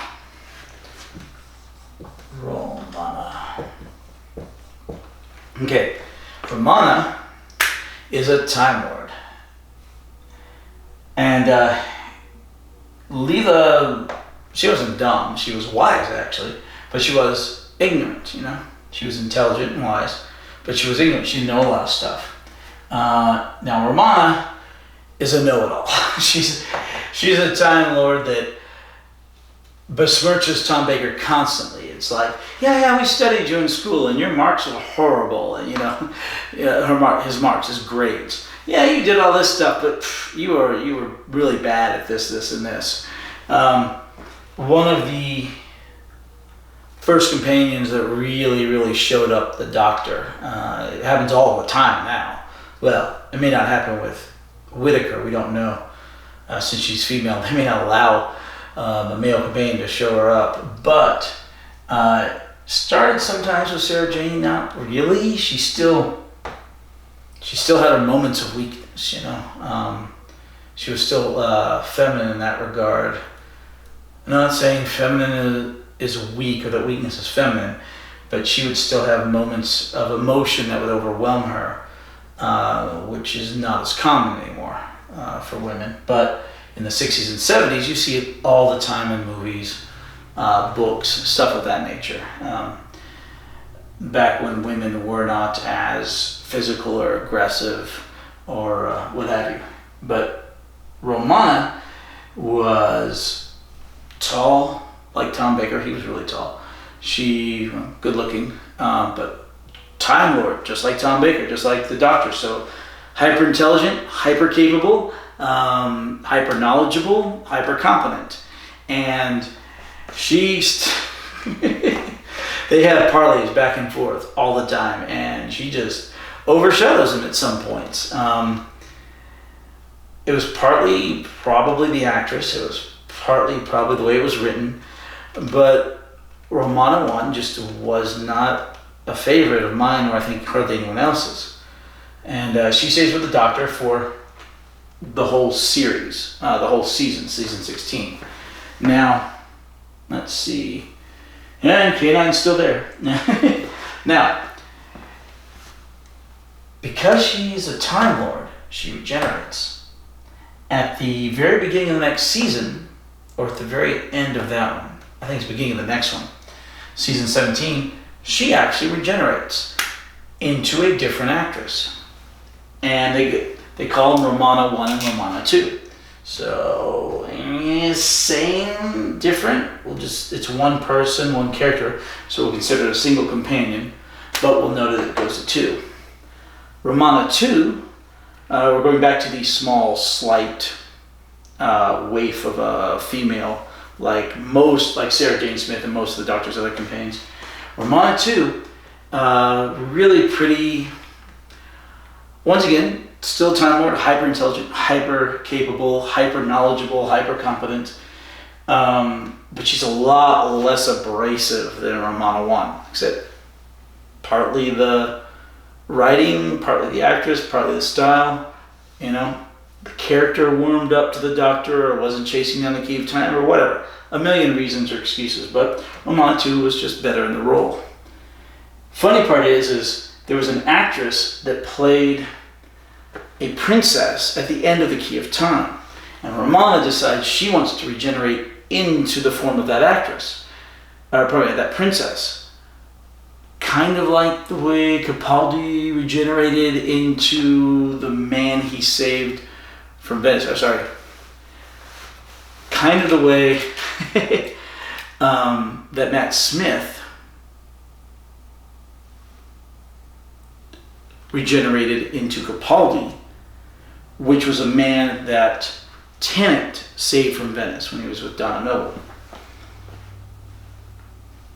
Not Venice. Pompeii, saved from Pompeii when he was with Don Noble.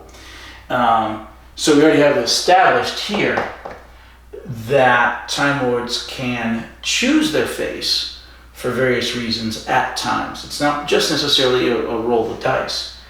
In fact, for a while, the Time Lords who sentenced Troughton to regenerate was actually giving him a choice of faces for a while. He's like, no, too fat, no, too bald, no this or no that. It was funny. Anyway, so Romana, in what could arguably be the first use of Time Lord regeneration energy, although they don't show the energy or anything, when she chooses to regenerate rather than dying and regenerating, this is a big debate amongst Time Lord or amongst fans. She keeps coming out in different guises, in different bodies. They're all female, although one of them you could debate, but they are basically female.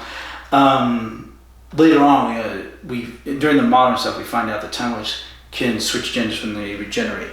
But back in the 70s, back in the 80s, that was not quite unheard of. There were sex change operations, but it was still its early years, way early years, and the whole transgender thing hadn't come around, and this was way back when.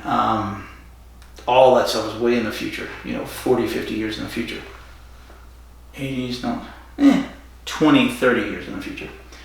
All right, but anyway, Romana too, really pretty young actress who played the princess, and she was actually the sixth part of the Key of Time. It's really interesting. That actress who played Romana too and the princess married Tom Baker. They actually fell in love, got married. They later got divorced, but they still had at least, romance and all that stuff. Really cool, actually. But anyway, so we have Romana and K9 still. And they go through a lot of fun adventures together. And then towards the end of, oh my gosh, what season are we in now? Season 18. Okay, towards the beginning of season 18, we pick up Adric. Alright. Okay. Now we have we have K9, Romana, and Adric, all going with Tom Baker. So at this point, you literally have a full complement of the Doctor and three companions. After going for a long time with just the Doctor and one companion on several different occasions. This will continue for a while through the fifth Doctor, where we have a ton of companions, And then towards the end of the 20th century stuff, it'll taper off again down to one. But we built up our group again. It's nice. I prefer the Doctor and at least two, if not three companions. I prefer three. I like two people being able to go do this, two people being able to go do this, and not being alone, where you can still get a few things done, and there's different group dynamics. The current season of Doctor Who coming up, series, which will be the 11th series, Whittaker does have three companions, so at least that looks good.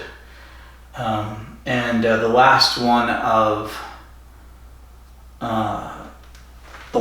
of the previous series, series 10, there were at least two. There was Bill and Nardole. Nardole's hilarious.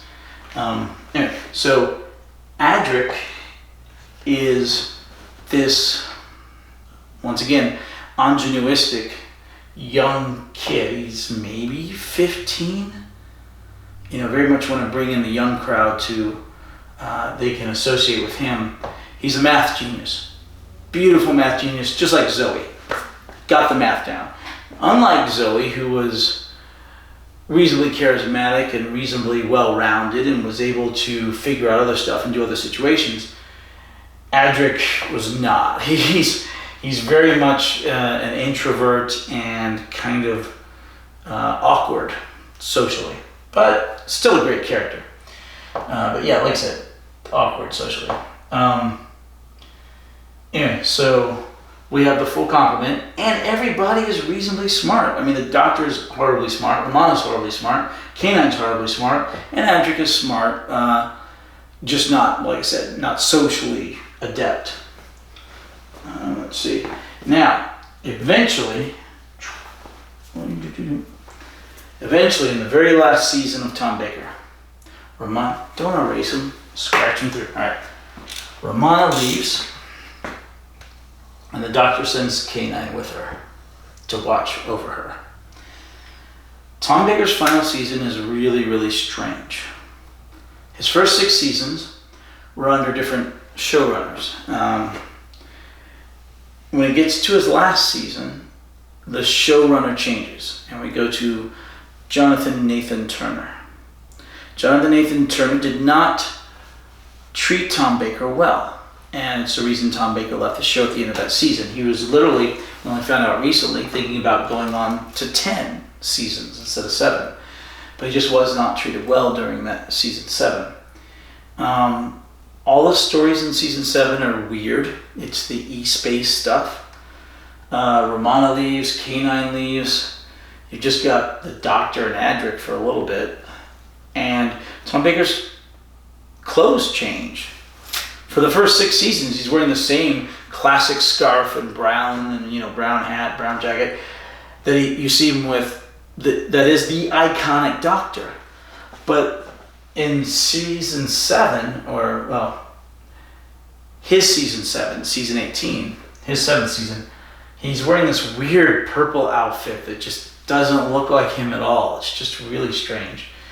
But anyway, so they end up leaving, and then they pick up. And they leave.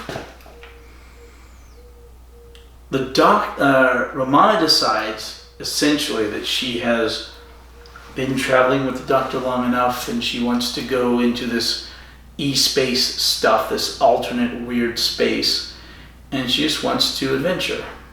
And it's just kind of a strange goodbye, It's kind of like, I'm good, I'm done. We've done these adventures, but I'm going this way. Okay. And like I said, he sends K9 to go with her, but it's not a heartfelt, tearful goodbye like some of the others have been. Not as bad as, she's dead, let's move on, but, or she's sick, get her out of here. But it does seem a little weird, but Time Lords, maybe they know they'll meet each other again, or at least hope. Which, along with Susan, means Romana is one of the companions that the Doctor could possibly hope to see again. Because of further generations down the line, maybe he goes to E-Space or she comes back here, what have you. Who knows? She could have survived the Time War, because she was in that alternate universe, the E-Space thing. Who knows? Anyway, alright, so you have the Doctor and Adric. And let's see. Yes, and then, now notice how many companions Tom Baker had. Alright, this is not unit, but we need the room. So, okay, you have Nyssa.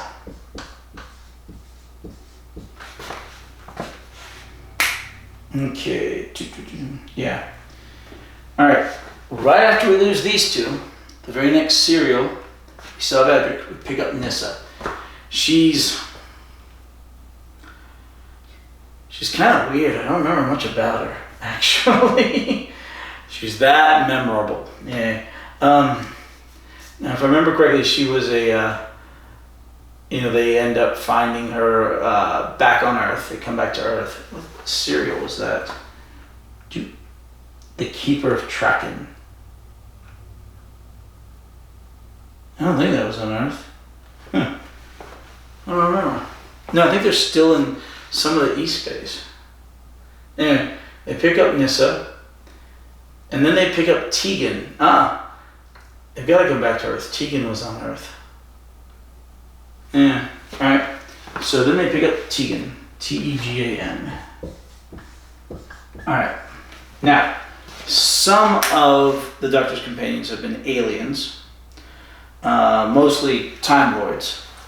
But Tegan is an alien who's not a Time Lord. He's from a different planet. Well, actually, so is Adric. When they pick up Adric, he's from a weird civilization that values the math, and they raise children to be these math geniuses, much in the same way they did for Zoe, except Zoe was human. And much in the same way they raise, Catastranos to be amazing at singing. back in the old days. Adric was just a phenomenal math genius. Now, Tegan, also really brilliant, but he's an alien race who's kind of hiding out on Earth. But, there he is. And they pick him up in the very next serial after they pick up Nyssa. So we lose K9 and Romana, and within 2 serials, pick up one, pick up the other, we're back to a full complement of 4 again. Didn't take that long. So then we changed doctors. After 7 years, Tom Baker finally leaves the show. Now look at how many companions he had over the years. And we end up with the 5th Doctor. We've got to erase all this.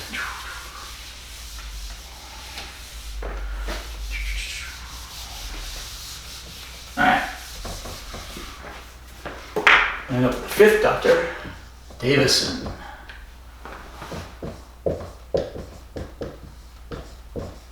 Yeah, no D there, right? Oh no, Davidson. Alright, Davidson. Okay. So we pick up Davidson. Now Davidson has inherited Adric, Tegan, and Nyssa from the 4th Doctor. And there's some weird stuff about when the 4th Doctor regenerates into him. It's kind of odd because you've got the Watcher and all this weird stuff. It's weird. Starting with Jonathan Nathan Turner, while there are still some really good serials in the 80s, the rest of the 80s, it's really going downhill. The show's just really, and that's in the first video. I talk a lot about that, but it's really going downhill. So anyway, Adric, Tegan, Nyssa. They stay with Davison for a long time. As a team, talking 1 season, 2 seasons. All right, in the 2nd season,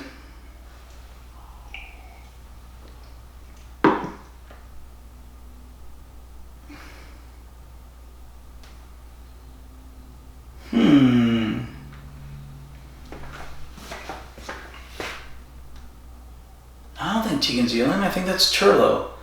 I told you I'm bad with names. Too many names. All right. Okay.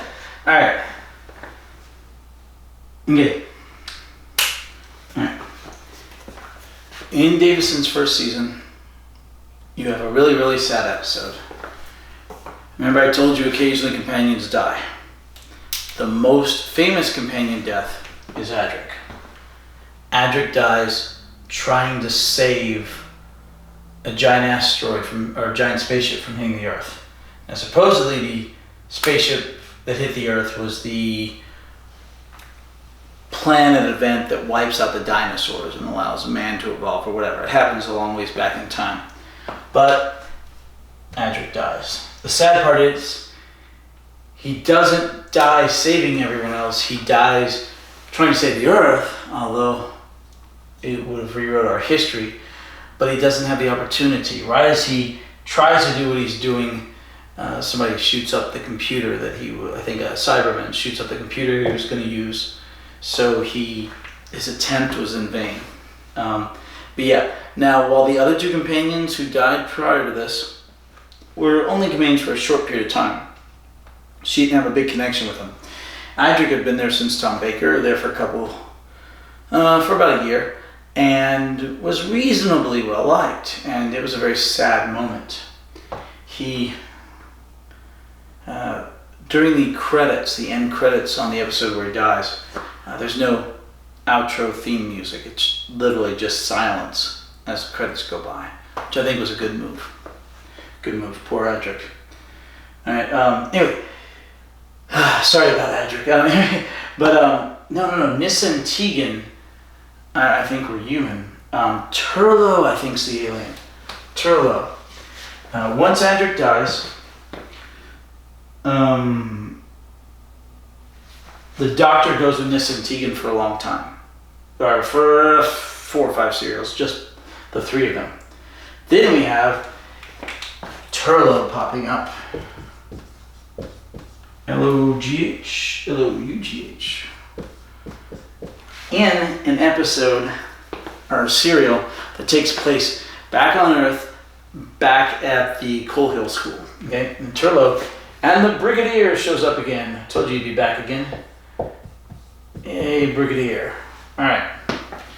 And the Brigadier shows up yet again not that long from now.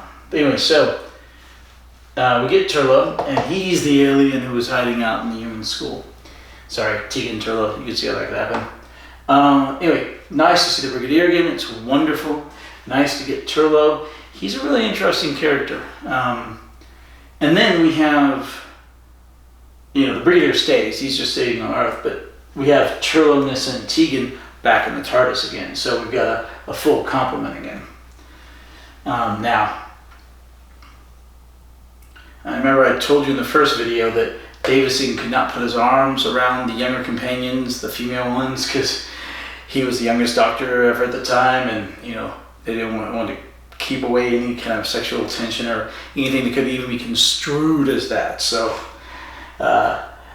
not so big for Tegan, but eventually we'll get Perry, and she shows up in a bikini in one episode, and she's really gorgeous, and they had to make sure he didn't do that. Anyway, let's see. So, like I said, Brigadier goes away, or it doesn't go away. He just doesn't go away in the TARDIS, and then we get Chameleon. Okay. Chameleon with a K for some reason. Maybe K9. Anyway, like I said earlier, Chameleon was this robotic, humanoid, but a robot, an android, that was kind of worked very much like a ventriloquist dummy. The guy made it. They thought it was a good idea. Jonathan Nathan Turner did. They put it on the show. The guy dies in a boating accident or something. So they almost never use him again. They only use him one other time when they're going to get rid of him. Literally, somebody figured out how to make it work enough, and then they got rid of it. Interesting character, but only on the show very briefly. But was there and did travel with the Doctor and them, although they kind of leave him in a corner or something. They don't show him for a while. Very, very strange. Anyway, so right after we pick up Chameleon, we have the 20th anniversary special. Yay! Multi-Doctor. Okay, now. We had 3 Doctors before for the 10th, but we were on the 3rd Doctor. Now we're on the 5th Doctor. Yes. So we have all 5 Doctors. You have the 1st Doctor. You have the 2nd Doctor. You have the 3rd Doctor. And the 4th Doctor. Okay, now, Tom Baker just left the show like a year before. He didn't want to be in this because he didn't like, once again, the way that Jonathan Nathan Turner treated him, and he didn't want to come back to work with Jonathan Nathan Turner again because the guy was a Hanyak or something. Anyway, so he didn't want to come back. So the 4th Doctor is only in it because they take a snippet of Shada, the serial that wasn't finished, and, well, it's been finished now, coming out in September. Well, in the States, it's already come out in the UK. But they take the 4th Doctor, they take a snippet of that, and they put him in a prison so he doesn't interact with everyone else. Much in the exact same way that they did for the 1st Doctor, although he interacted a little bit, but the kind of thing they used for the 1st Doctor and the 3 Doctors. Alright, now by this time Hartnell's dead. The 1st Doctor is being played by a different actor, but he's still playing the 1st Doctor. He does a pretty good job of it. Not quite as good as the Harry Potter guy who plays him in Twice Upon a Time and The Adventures of Time and Space. But, okay, now, all these Doctors have companions with them. Now, they were going to put Sarah Jane Smith, because she gets to come back. They were going to put Sarah Jane Smith with Tom Baker. She spent most of her time with Tom Baker. But since they were only using the deal from Shada, which was Tom Baker and Romana 2, they had to have Romana 2 in it. So they put Sarah Jane Smith with the 3rd Doctor. Sarah Jane Smith. Okay, so Sarah Jane Smith is with the third Doctor. So they were going to have a Brigadier with the third Doctor because most of the time the Brigadier spent was with the third Doctor, just the same as most of the time Sarah Jane Smith was spent with the fourth Doctor. But Sarah Jane Smith got bumped down, so they bumped the Brigadier to the second Doctor because once again it's where he saw the Doctor first. So the Brigadier. We had him over there, and well, now he's back again. Brigadier. All right, and the first Doctor is Susan, his granddaughter. Susan Foreman. Okay, and let's see, Romana 2, fourth Doctor, third Doctor, Sarah Jane, Susan, second Doctor, Brigadier, and first Doctor, and we still have, we lost Nyssa. Right before we got Chameleon, we lost Nyssa. I forgot about that. Man, I just don't remember much about her. Like, at all. Pretty plain Jane. Seriously, anyway, Nyssa. She's just not memorable to me. Alright. Sorry, I don't even remember how you left. Okay. But, so, Chameleon is not Chameleon is not in the 20th anniversary special. He's just somewhere on the TARDIS. But Tegan is there with the fifth Doctor. And Turlough is there with the fifth Doctor. And you've got first Doctor Susan, second Doctor the Brigadier, third Doctor Sarah Jane Smith, and fourth Doctor Romana 2, even though they were off in a prison time cube thingy. But there's a really crazy, insane, long episode. It's just a one-shot because that's what they do for the anniversary. Well, that's what they did for this one. No, it's multi-parts. Yeah, it's a reasonably long serial, but they just do all this, and there's all of them going off and doing all their different things. A lot of fun. Anyway, so they're only there for the special. Boom, boom, boom. Lots of fun talking to each other and stuff. They're like, hey, how you doing? Now remember, we still have the second and third and Doctors in it, the fourth Doctor kind of in it, but we still have, Pertwee and Trotman still alive. Okay, so they're all gone. Okay, then finally, eventually, Tegan moves on.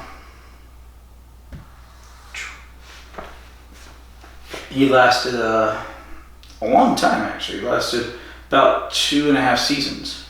But eventually he moves on. I don't even remember what happened to him. Man, I gotta rewatch this. Fifth Doctor's just not my favorite.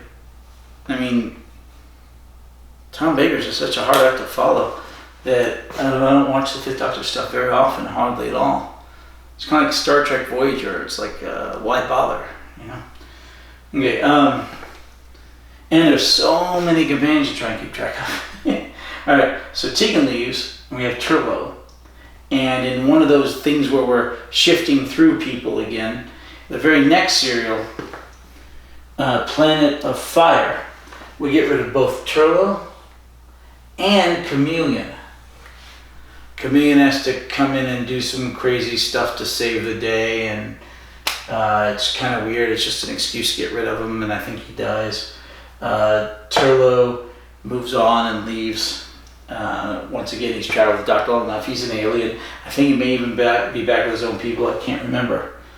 But in that same serial, the same serial where we lose Chameleon and Turlough, we pick up Perry. I think her name is short for Periwinkle or it's some weird, crazy long name she mentions once, but we pick her up at the beginning. She's, like I said, she's in a bikini, really hot, and you think there might be some spark between her and Turlough. She ends up going on the adventure because Turlough jumps in and saves her out of the water because she was something, but she's the new companion. Lose Chameleon, lose Turlough, and meet up with her. So we had this giant, massive 20th anniversary special with everybody, and then we get back down to like 3 or 4 in the TARDIS, and then it's back down to 2 real quick, just the Doctor and Perry. Now Perry's with the doctor for a while, and she's there when the doctor regenerates. I should explain something about the Perry. Besides, she's the first American. Now, the actress is an American. Every time they have an American in the show, it always seems to be played by a British or a Canadian. In fact, I don't think they've ever had an American companion who was actually played by an American.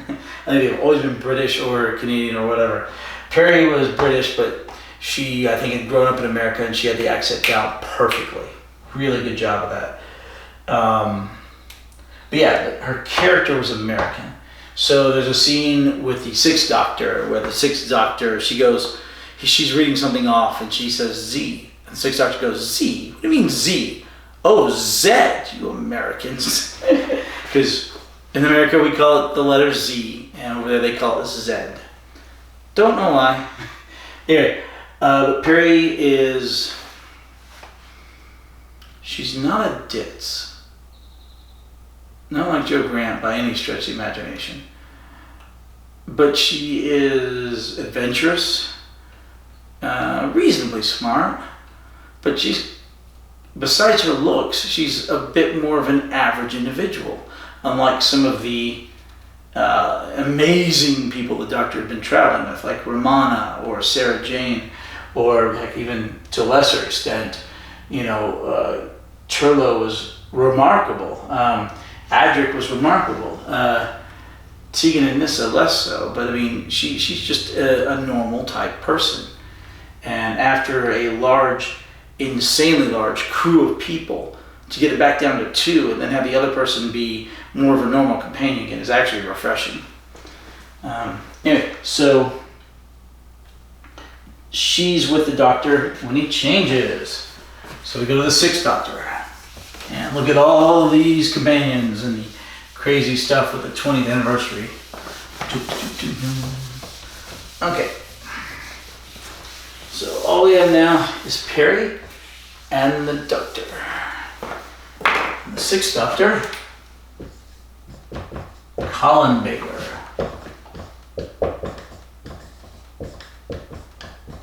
Alright. Colin Baker was not a good doctor. They tried to do something different. They wanted to make him darker, same mistake they made with Capaldi in the modern era. And in one of his very first serials, he's literally choking Perry. He's got her up against the wall and he's choking her. And it's just a whole lot of not good. That was not a good thing for children to see from their hero, And it just didn't work all that great. Perry was his only companion for a long time. Let's see. And then we have a story. It's not one of the 20th anniversary or 10th anniversary. It's not one of the big anniversary specials, but there's a story with Perry and Colin Baker, the Sixth Doctor, where they run into the Second Doctor and Jamie. Now remember, Jamie would have been cool, really cool for the 20th anniversary, but he kind of got bumped out of it. He would have been the perfectly logical person to be with the Second Doctor, but because Tom Baker didn't want to show up, so Sarah Jane couldn't be with him, so she had to get bumped down to the third, so the Brigadier had to get bumped down to the second. Jamie got bumped out of it. But now we have the 2 Doctors, just a serial.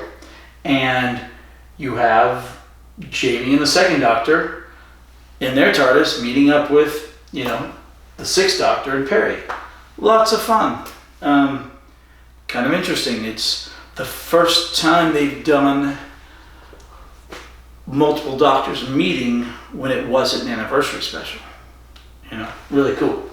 Anyway, some of the interactions between Jamie and Perry are classic. And of course, some of the interactions between the 2 Doctors are classic. Of course, by this point, and just like in the 20th anniversary, the Doctors are looking a lot older. At the 10th anniversary, of course, the current Doctor looked like the current Doctor. Troughton still looked like he did when he was a Doctor. He hadn't left, but maybe a couple years before. Hartnell still looked old. He was still old. He still looked the same. But by the 20th anniversary, Pertwee's looking older. Tom Baker, they used literally a caveat, so he did. But the second Doctor, Troughton and Pertwee are starting to look a good bit older. Their hair's white. And when you do that in there and in here, any age discrepancy between the actor when he was the Doctor and the actor when he comes back as a Doctor many years later is always just ignored, overlooked. Don't mess with it. And you know what? Considering the actor's age, there's nothing we can do about it. I'm cool with that. They don't have to spend millions of dollars and do a Tron Legacy thing to make them look younger. It's a low budget show, relatively speaking, so no problem. But anyway, they have a fun adventure. And then, eventually, almost the entirety of the run through Colin Baker, we finally lose Perry. It literally takes forever. Let's see. He only has 2 seasons. Like I said, one very good Doctor. And she goes with him through the first season and into the second. And then Perry Shump is killed off, but she's not. It's kind of weird. She's not killed. You think she's killed, but it turns out she isn't. But she's replaced by Mel. Yeah, Mel. All right. I think it's short for Melanie, if I remember correctly. All right. Perry was nice and sweet and wonderful, and I really like her. Mel is, oh my gosh, Mel's Mel. It is what it is. Anyway, she's this health nut insanity where she really, really wants to. Oh, now I remember how she left. I remember how Nyssa left. Nyssa left when they finally got back to Earth, and she's like, I don't want to deal with this anymore. I'm going to run away. And then she runs away, essentially. And, ignominious. I mean, it's not a very, what you would call, dignified exit. All right, but Mel's a health nut, and she tries to get Colin Baker, who put on some pounds at that point, to work out and stuff, and she's just really, really, really annoying. She's not as bad as Dodo by any stretch of the imagination, but if you know that lady who knows what's better for you, then you know what's better for you. That's pretty much Mel. And she pesters the Doctor into doing things like eating tomato juice and working out on a stationary bicycle and stuff like that he doesn't like to do. Just crazy. Now, she stays on for about a season and a half.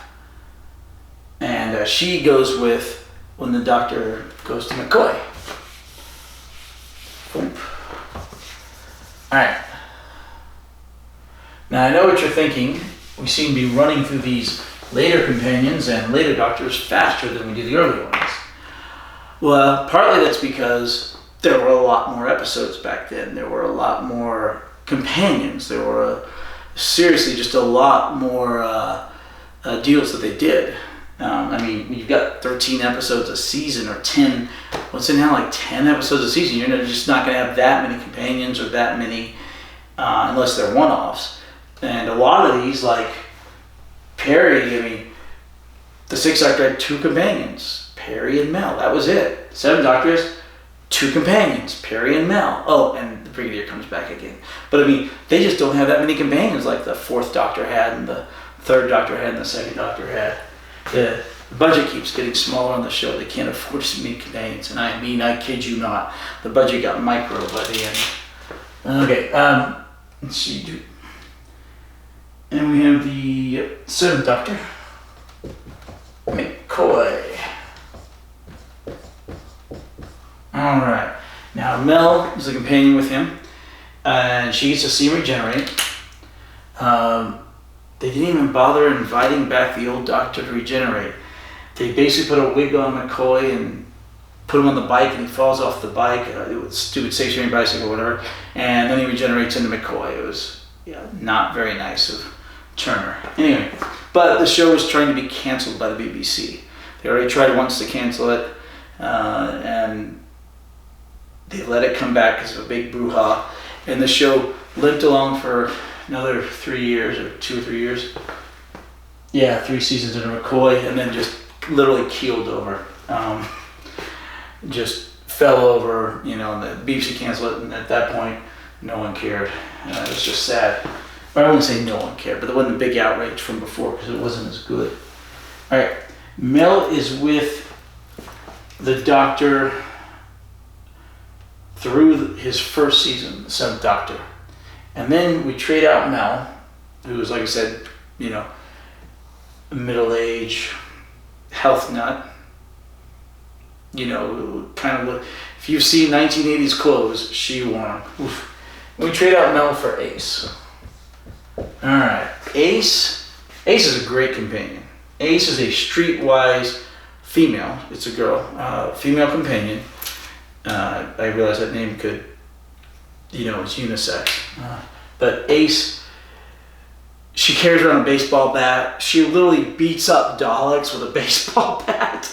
She's got a chip on her shoulder the size of Montana, and she cares a lot for the Doctor. Always calls him Professor. Really weird, because she ends up meeting him in such a way.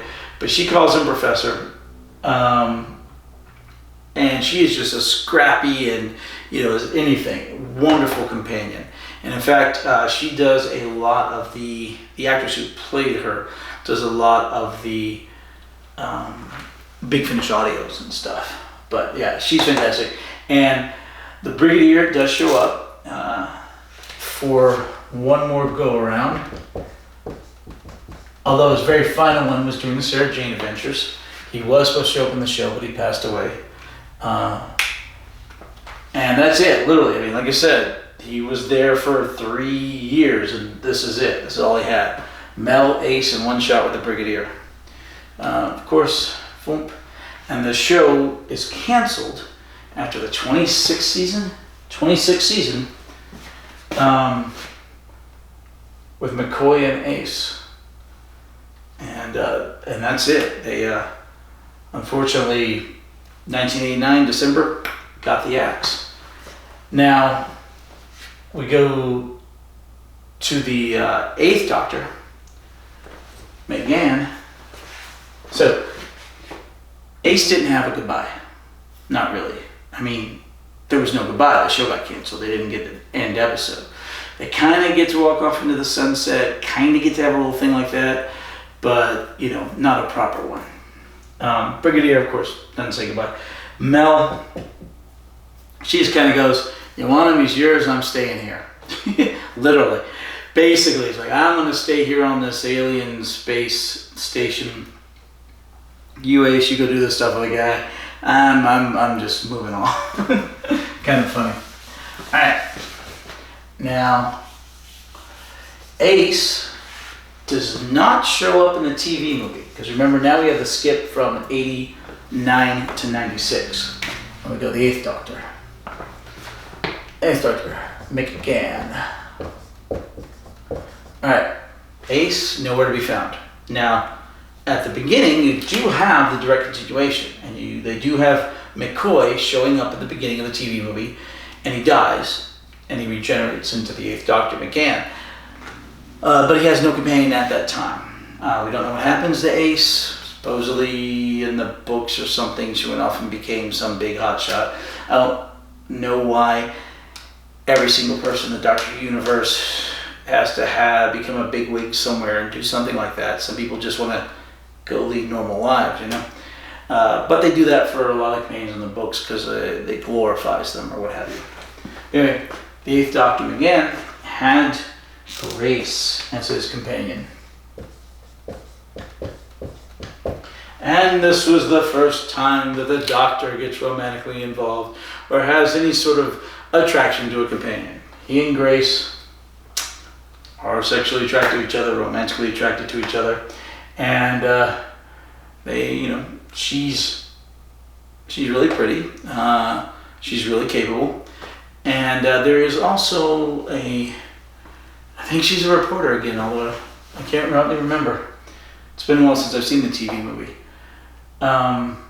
There's also another Asian kid, Korean, Chinese, I forget, who kind of helps them, but he's one of those people that sometimes is included, but most times left off the list.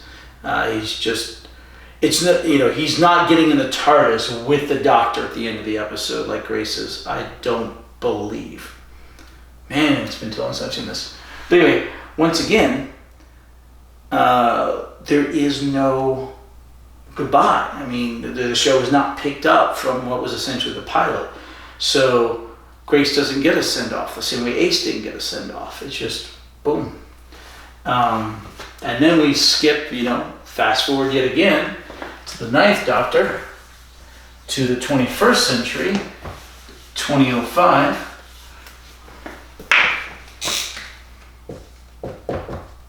Yeah, you can't say a whole ton about a companion who's only there for one episode. I mean, there's only so much you can say. Most of it's going to be focusing on the Doctor. Eccleston. Is it L-E or E-L? L-E. Alright, cool. Got it right. Okay, Eccleston. Alright, now Doctor Who comes back, and who do we get from the get-go? The new Doctor? We get Rose. Alright. In the same way that Sarah Jane Smith is quite arguably the face of the companions in the old series and the 20th century original run of the show, you could argue that Rose is the same thing for the modern era. She, just like Sarah Jane, was with the most popular Doctor and the Doctor before him. Rose is with the most popular Doctor, Tennant, and the Doctor before him, gets to see the regeneration. And except this time, there's a romance here. So Rose is blonde again, going back to the blonde. She is scrappy, plucky, adventurous, although she's kind of moody a lot of times. And she has a boyfriend, Mickey. Mickey is a companion, but not yet. Like I said, Mickey shows up early, kind of helps, but doesn't hit the companion state for a little bit longer. When he actually gets in the TARDIS and goes around and does things and actually comes into his own. In the 21st century, generally speaking, the female companions are allowed to show up, and while they have room to grow, they're already good, strong characters and people. They already have courage and intelligence, and they're strong-willed. Whereas the male companions, not so much. There are some exceptions, but like Captain Jack Harkness. But you see the dichotomy of strong, good individual ready to go out adventures, and Mickey, her boyfriend, who literally hides in the corner, cowering when the bad guy shows up. I kid you not, it's pathetic. He becomes a stronger, more capable, more courageous individual later on. But unlike the women, like I said, who get to show up fully formed, apparently the men all have growing to do. And this happens again later on with Amy and Rory. I don't like that dichotomy. I think it's part of the modern thing of treating men like crap, basically. Contempt for men, where all the dads on TV are idiots, and the Rick and Morty dad, just treat them like garbage, like Homer Simpson, or just they're all bumbling idiots, and the women are intelligent and the women are good, but the men are just not. They're all Al Bundys, Homer Simpsons. I forget the name of the guy on Family Guy. He's an idiot. Peter Griffin. But anyway, back to this. Okay, so Rose sticks with the Doctor for 2 full seasons. Series, they're now called. And along the way, we run into a few other people. Oh yeah, Adam. Alright. before we get to Mickey, there's Adam. Adam shows up. He's kinda, taken by Rose, and then he's like kicked out the very next serial. It's like, hi, you want to come with us? Jump in the TARDIS. Oh, the very next episode, these aren't serials, they're pretty episodic now. The very next episode, yeah, you did something wrong, we're kicking you out, goodbye. Very vast difference between the male and the female once again. And he's just unceremoniously kicked out. You did something wrong, gone, see you later. He shows up in the episode Dalek. Rose shows up in the episode titled Rose, the very first one, named after her. He shows up in Dalek, and then I can't remember the name of the very next one, The Long Game. He's just, like I said, unceremoniously kicked out.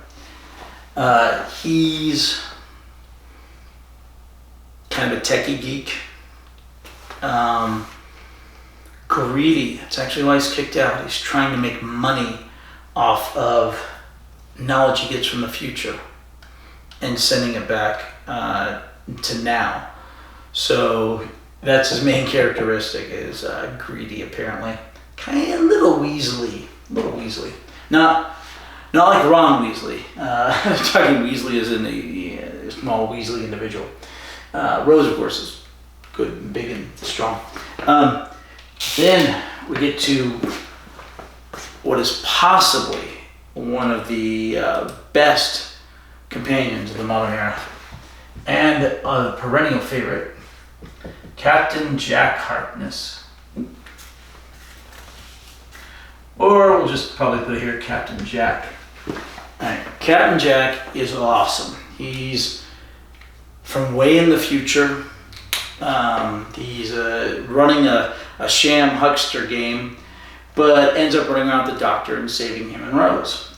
And they seed him, and then he sticks with them for a while. And then he leaves, and then he comes back. But he is one of the key figures on Torchwood, which is being seeded throughout the first season of Doctor Who. It's actually mentioned in the Long Game. It's actually mentioned in several episodes later. Was it the Long Game?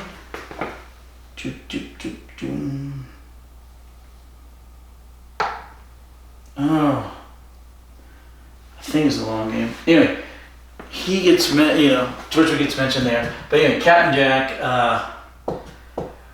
really good-looking guy. The guy who plays him has got to be like 6'3", broad shoulders, chiseled face, handsome individual.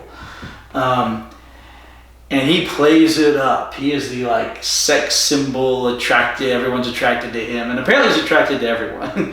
He hits on Rose like nobody's business, and she lets him because she likes it. He even kisses the Doctor later on when he's saying goodbye.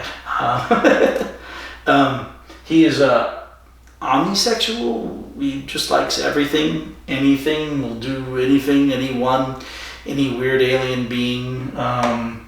He says he's omnisexual, and he likes Rose a lot, but later on in the show, especially in Torchwood, he only seems to like men. Whatever, preferences change, tastes change. The actor himself is gay, so I could see him playing more into liking men. It's much more difficult for a straight person to be in a movie and try to pretend to be gay than it is for him to pretend to be attracted to women if he's straight. The same thing for vice versa. If a gay man, he's probably going to act a lot harder to try to be attracted to women in the show than he does have to be attracted to men. Just real basic. It makes his job easier. Especially if you are actually attracted to the individuals. Oh my gosh, what was that movie when Angelina Jolie and Brad Pitt, Mr. and Mrs. Smith? The attraction in that movie was, you cut it with a knife. It was so awesome, and they were obviously sexually attracted to each other and loved it and did it, but they were married to each other, so obviously it made it where they didn't have to act. They were enjoying it, and the kisses were real, and the sex was real, and the romance was real. I mean, it just makes your job infinitely easier. Just good movie, by the way. Anyway, so Captain Jack comes along, and he's a lot of fun. And let's see, and then where is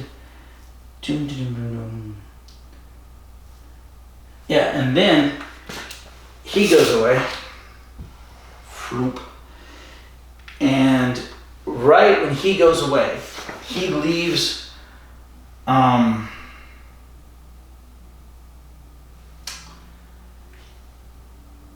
anyway, he's once again I haven't explained enough about Captain Jack. He's once again an American. I mean, the actor I think is Canadian, but British Commonwealth. He's playing an American. It sounds like an American, of course. He's a fighter captain, a pilot from World War II that ends up pulling a con, like I said, all that stuff, but he's from way in the future. He leaves because the Doctor regenerates. And he's like, you know what, I think I've seen and had enough for a bit. But he's supposed to die, but he doesn't die. In fact, at the end of, spoilers, at the end of the first series, Eccleston, Rose has all the power of all this stuff inside of her, and she has to pass it on to, or Eccleston takes it from her by kissing her. She's, like I said, in love with the Doctor. And when he does that, he ends up regenerating. But before he does that, Rose brings a bunch of people back to life who had died, including Captain Jack. She wants to make sure that he survives, but he ends up being immortal. He can't die from that part on out. Not until he's billions and billions of years old, and no sort of magic or no sort of technology or anything can keep him alive at that point. You find out he's the face of Bo. Long story on that, but you find out he's the face of Bo, and there's still contention over that, but he is. It's so awesome. Anyway, but yeah, so he lives, and he goes off, and he keeps coming back. The actor's getting older. He doesn't look quite as good as he used to, as most of us don't in our 50s or 60s, like me, but hopefully they'll still bring him back, and they'll still be like the old Doctors and parlay it off. And they could parlay it off that he's from a couple million years in the future, so he has aged ever so slowly. But they kill him, and they kill him, and they kill him, and they kill him, and they kill him, and they kill him, and he just can't die. It's awesome. All right, so Rose sees the 9th Doctor go to the 10th Doctor. Everybody's favorite for the 20th century, well, not everybody's, but the big favorite, the most popular, Tennant. Is there an A in there? Tennant. Yeah, there's an A. 10 ants. All right. The 10th Doctor. Easy to remember because 10th, 10. All right. Shoop. Okay. All right.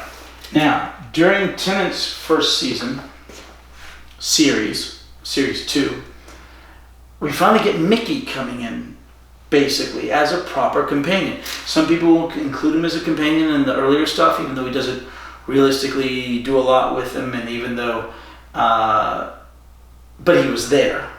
So some people do that, but I don't consider him a companion until the second series. And he comes in the episode School Reunion, and so does Sarah Jane Smith in K9. So Mickey,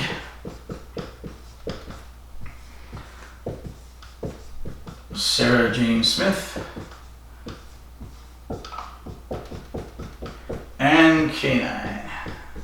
Okay, and once again, like I was saying earlier, Sarah Jane Smith and K9 are the only two companions from the 20th century run of the show to make it back into the 21st century run of the show.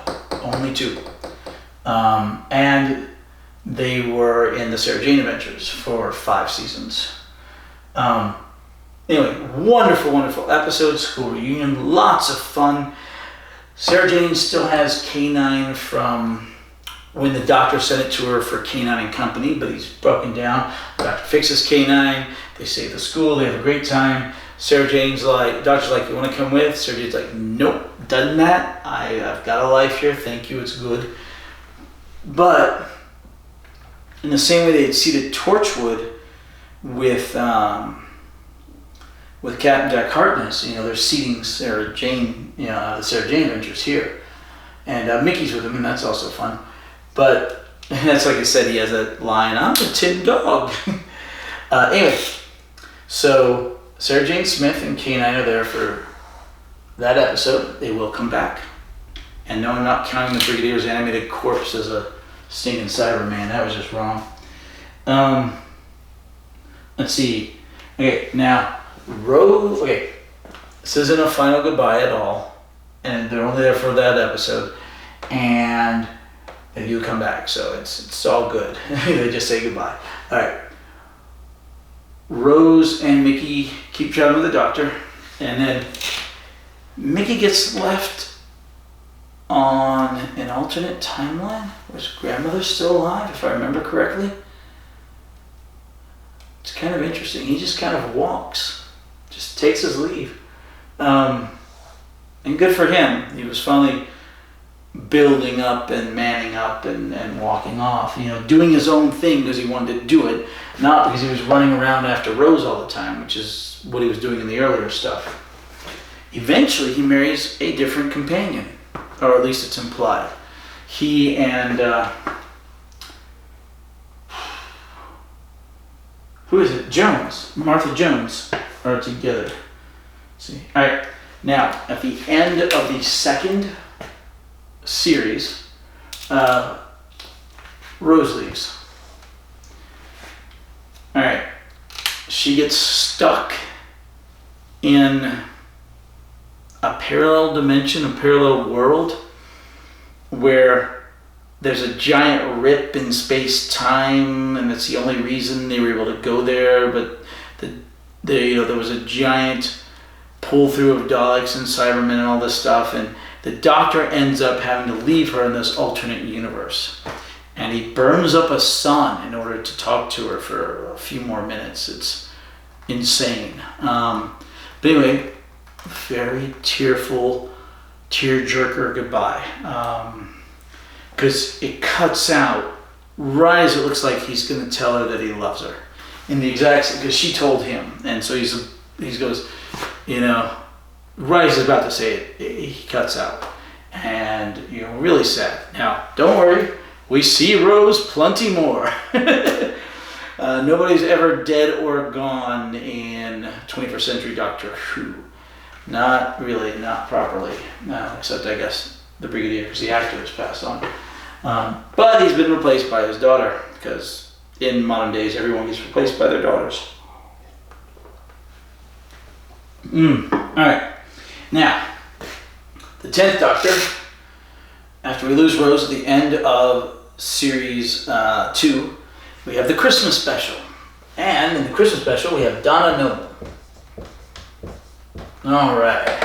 She's awesome. She is, wow. My favorite 21st Century companions have to be Captain Jack. Why did I always Captain Jack? Oh, he didn't show up with his doctor yet. Alright. Captain Jack Harkness, Donna Noble, and Wilfred. Wilfred Mott. Love Wilfred. They have to be my favorites. And they were all during Russell T Davies' era, which was the 9th and 10th Doctors. Notice none of my favorite companions. Nod to Nardole. I really do like Nardole, but he doesn't quite make the top list. But notice none of my favorite companions are from the Moffat era. Moffat's horrible. Anyway, he did a few good things. I'll give you credit where credit is due, Moffat. But overall, you, like Jonathan Nathan Turner, pretty much ran the show into the ground and killed the ratings. And hopefully you didn't kill the show. We shall see. See what Chibnall does. Anyway, Donna, fantastic companion, a lot of fun. All the other companions are slavering over the Doctor. Oh, Rose, I love you, Doctor. Martha Jones, I'll explain her in a minute. Oh, I'm pining for you, Doctor, but you're pining for Rose. Donna was like, shut up, go away. You ain't having none of this. She was a breath of fresh air after the other two. Anyway, she shows up for the Christmas special. The Something Bride. The Runaway Bride. she showed up with the Christmas special, and I don't know if they liked her so much they brought her back for series 4, or if this was a plan and this was a plan and she was coming back. But she's there for one episode. She's brass, she's crass, she doesn't give a hoot. She's not the brightest individual in the world, and she's incredibly opinionated, but once again, breath of fresh air from Martha Jones and Rose, who, with the exception of physical appearance, are almost clone copies of each other in general terms. Anyway, we'll get back to her in a minute. She's gone, she'll be back. She's only there for the Christmas special at that point. Okay, now, Martha Jones.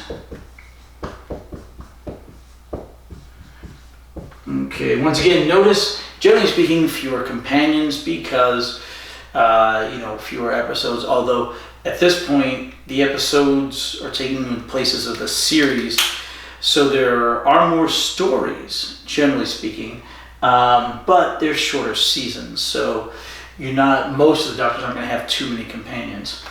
Anyway, Martha Jones, really, she's a good companion. She's actually studying to be a doctor, and she achieves it later on. She, at some points, works with UNIT later on, really good. She gets the Austin Hogarth key, which would blow up the earth and weird stuff like that. But she's really pretty, really smart, really capable.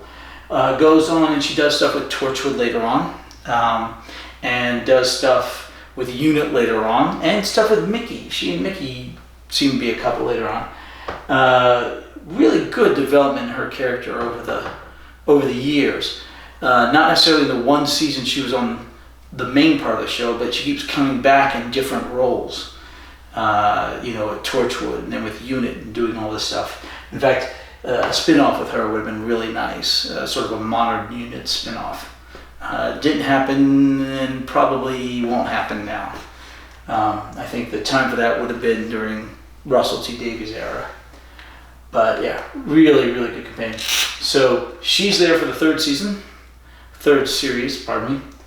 and then she pines for the Doctor, just the same way Rose pines for the Doctor, and they're in love with him. And then she steps away. She says, you know what, I'm done with this, I don't want to do this anymore, I'm in love with you. She didn't say that, I don't believe, but she there are times you can actually just see her thinking it, but it's like, I can't do this with you anymore, my family almost got killed. In fact, when she steps away, she and her family have been slaves of the Master for a year, and Martha Jones had traveled the world in order to seed what would be the undoing of the Master from the Doctor. And she is this big giant heroine. Heroine is in female hero, not as in the drug. I take that back.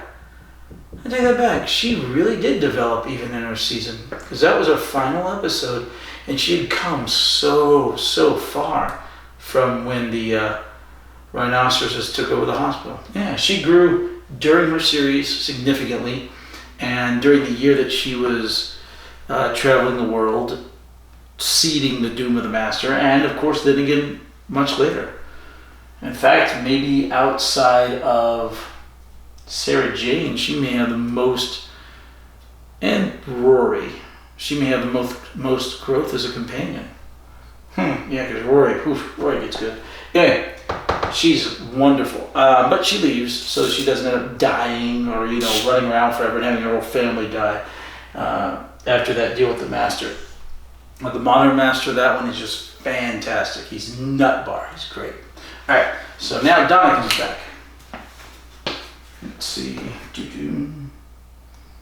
So we got Martha. Oh, and right at the end of the time with Martha, there's the Utopia trilogy. Okay, seriously, the series of Martha, the last half of it, the last 6 episodes, is probably the best half season of Doctor Who ever. You have Family of Blood. No, it's called Human Nature. You have Human Nature, two-parter, Human Nature, Family Blood. Then you have Blink, and then you have the Utopia trilogy, and it's all amazingly fantastic. That half season is just so phenomenal. Anyway, Captain Jack comes back during the Utopia trilogy. So you get Captain Jack. And he's also there for the end when Martha Jones leaves. He's fantastic and amazing again, along with Martha Jones. And like I said, that last half of series 3 is just the best half season of Doctor Who in terms of quality. Because even the Dr. Light episode is an absolutely classic Dr. Light episode. Written by Moffat, once again, credit where credit's due. Love Blink. Love the Utopia trilogy. Love Human Nature. All of it's fantastic. Alright, so moving on to series 4. Before we move on to series 4, we have, once again, the Christmas special. In the same way we got Donna in the Christmas special previously, this time we have Astrid. She's another one-off. Well, Donna looked like she was a one-off. She wasn't. She's a one-off. She's a nice, pretty companion who's helping the Doctor when the Titanic's sinking, or a spaceship called the Titanic, and it looks like it's going to plow right into London. Smart, capable, competent, a flapper from the 20s, it looks like. If you don't know what a flapper is, you can look it up. Basically those girls with the skirts and the little deals in their hair. Anyway, really nice, but she's only there for the episode, and I believe she dies saving the Doctor, if I remember correctly. So, competent and courageous. Let's see, then, once again, the women get to show up that way, with the exception of Captain Jack, the men don't. Then we get Donna back for series 4. Notice we're still on Tennant. Donna. Put it back in. Okay.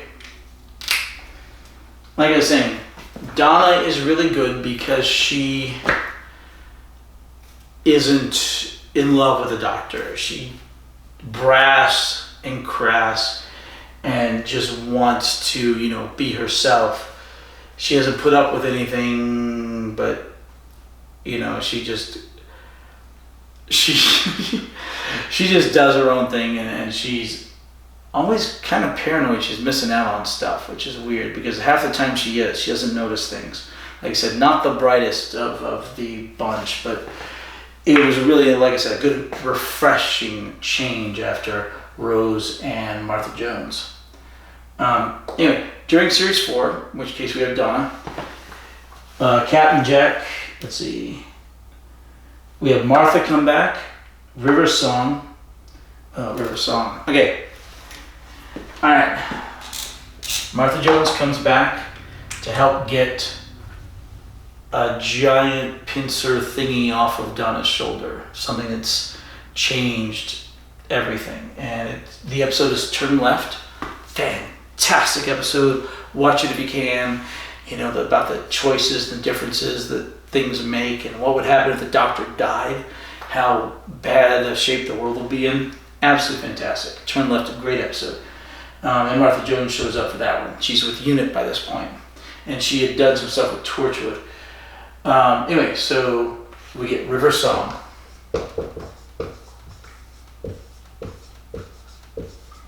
Alright. River Song is seated here for the very first time. She is a companion like the Brigadier that comes and goes.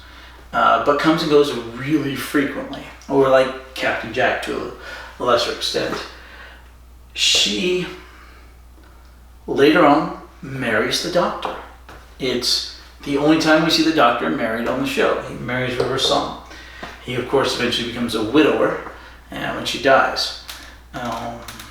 But she shows up for the very first time here. Now, River Song is an interesting character because, unlike all the others, she and the Doctor meet each other going in opposite directions on the timeline. So when she's at the beginning of a relationship with the Doctor, he's towards the end of his relationship with her. And when he's at the beginning of his relationship with her, she's at the end of their relationship there. So when the Doctor meets River Song for the first time, she's really sad because that's literally one of the last times they're ever going to meet, something like that. Although it's not all directly backwards, there's a lot of ins and outs, and she dies with a different doctor. It's incredibly, wibbly wobbly, timey-wimey stuff. Very intricate, but she is, once again, hyper capable, hyper competent. The women get to show up fully formed and don't have to develop as much. She is amazing. Fantastic character. Lots of fun. Wonderful to know she eventually marries the Doctor. She is kind of a Time Lord, but not exactly, because you'll find out later we have Amy and Rory Williams. Spoilers, if you're watching this, you're going to know all these spoilers. She's their child. And because she was conceived in the TARDIS, which is one of Moffat's stupidest ideas ever, she apparently has Time Lord attributes of being able to regenerate. And so she regenerates. And so you just want to make a new race of Time Lords? You don't need Gallifrey. You just have a whole bunch of people have sex in the TARDIS. New Time Lord race, whatever.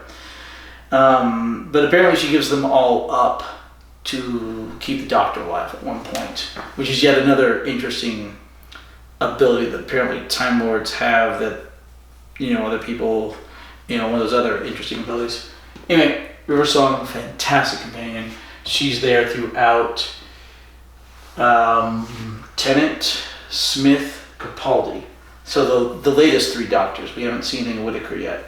And some people are asking for her to come back to bump into Whittaker.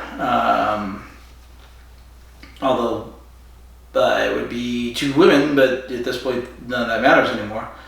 But I don't know. I think her story is really well played out. I hope they don't bring her back. Although if they do, we'll see. But yeah, she's been on the show a good number of times. Anyway, first example, River Song, and then she goes away, and then for Tennant's Swan Song, he brings the whole gang back, everybody. Sarah Jane shows up with her son, Luke. She has a son now. She adopted him at the beginning of Sarah Jane Adventures. So she shows up, Mickey shows up, Rose shows up. Of course, Donna's there. There's Captain Jack. And Martha Jones. Let's see. Martha, Captain Jack, Sarah Jane, Mickey. Oh, and K9's even there. K9. Basically, everyone. It's kind of a greatest hits compilation. Everyone except River Song. And Astrid, one shot. So they all show up for this big, awesome 2-part finale where the bees left and the Earth gets stolen, and we've got to get the Earth back, and the TARDIS pulls it. Oh,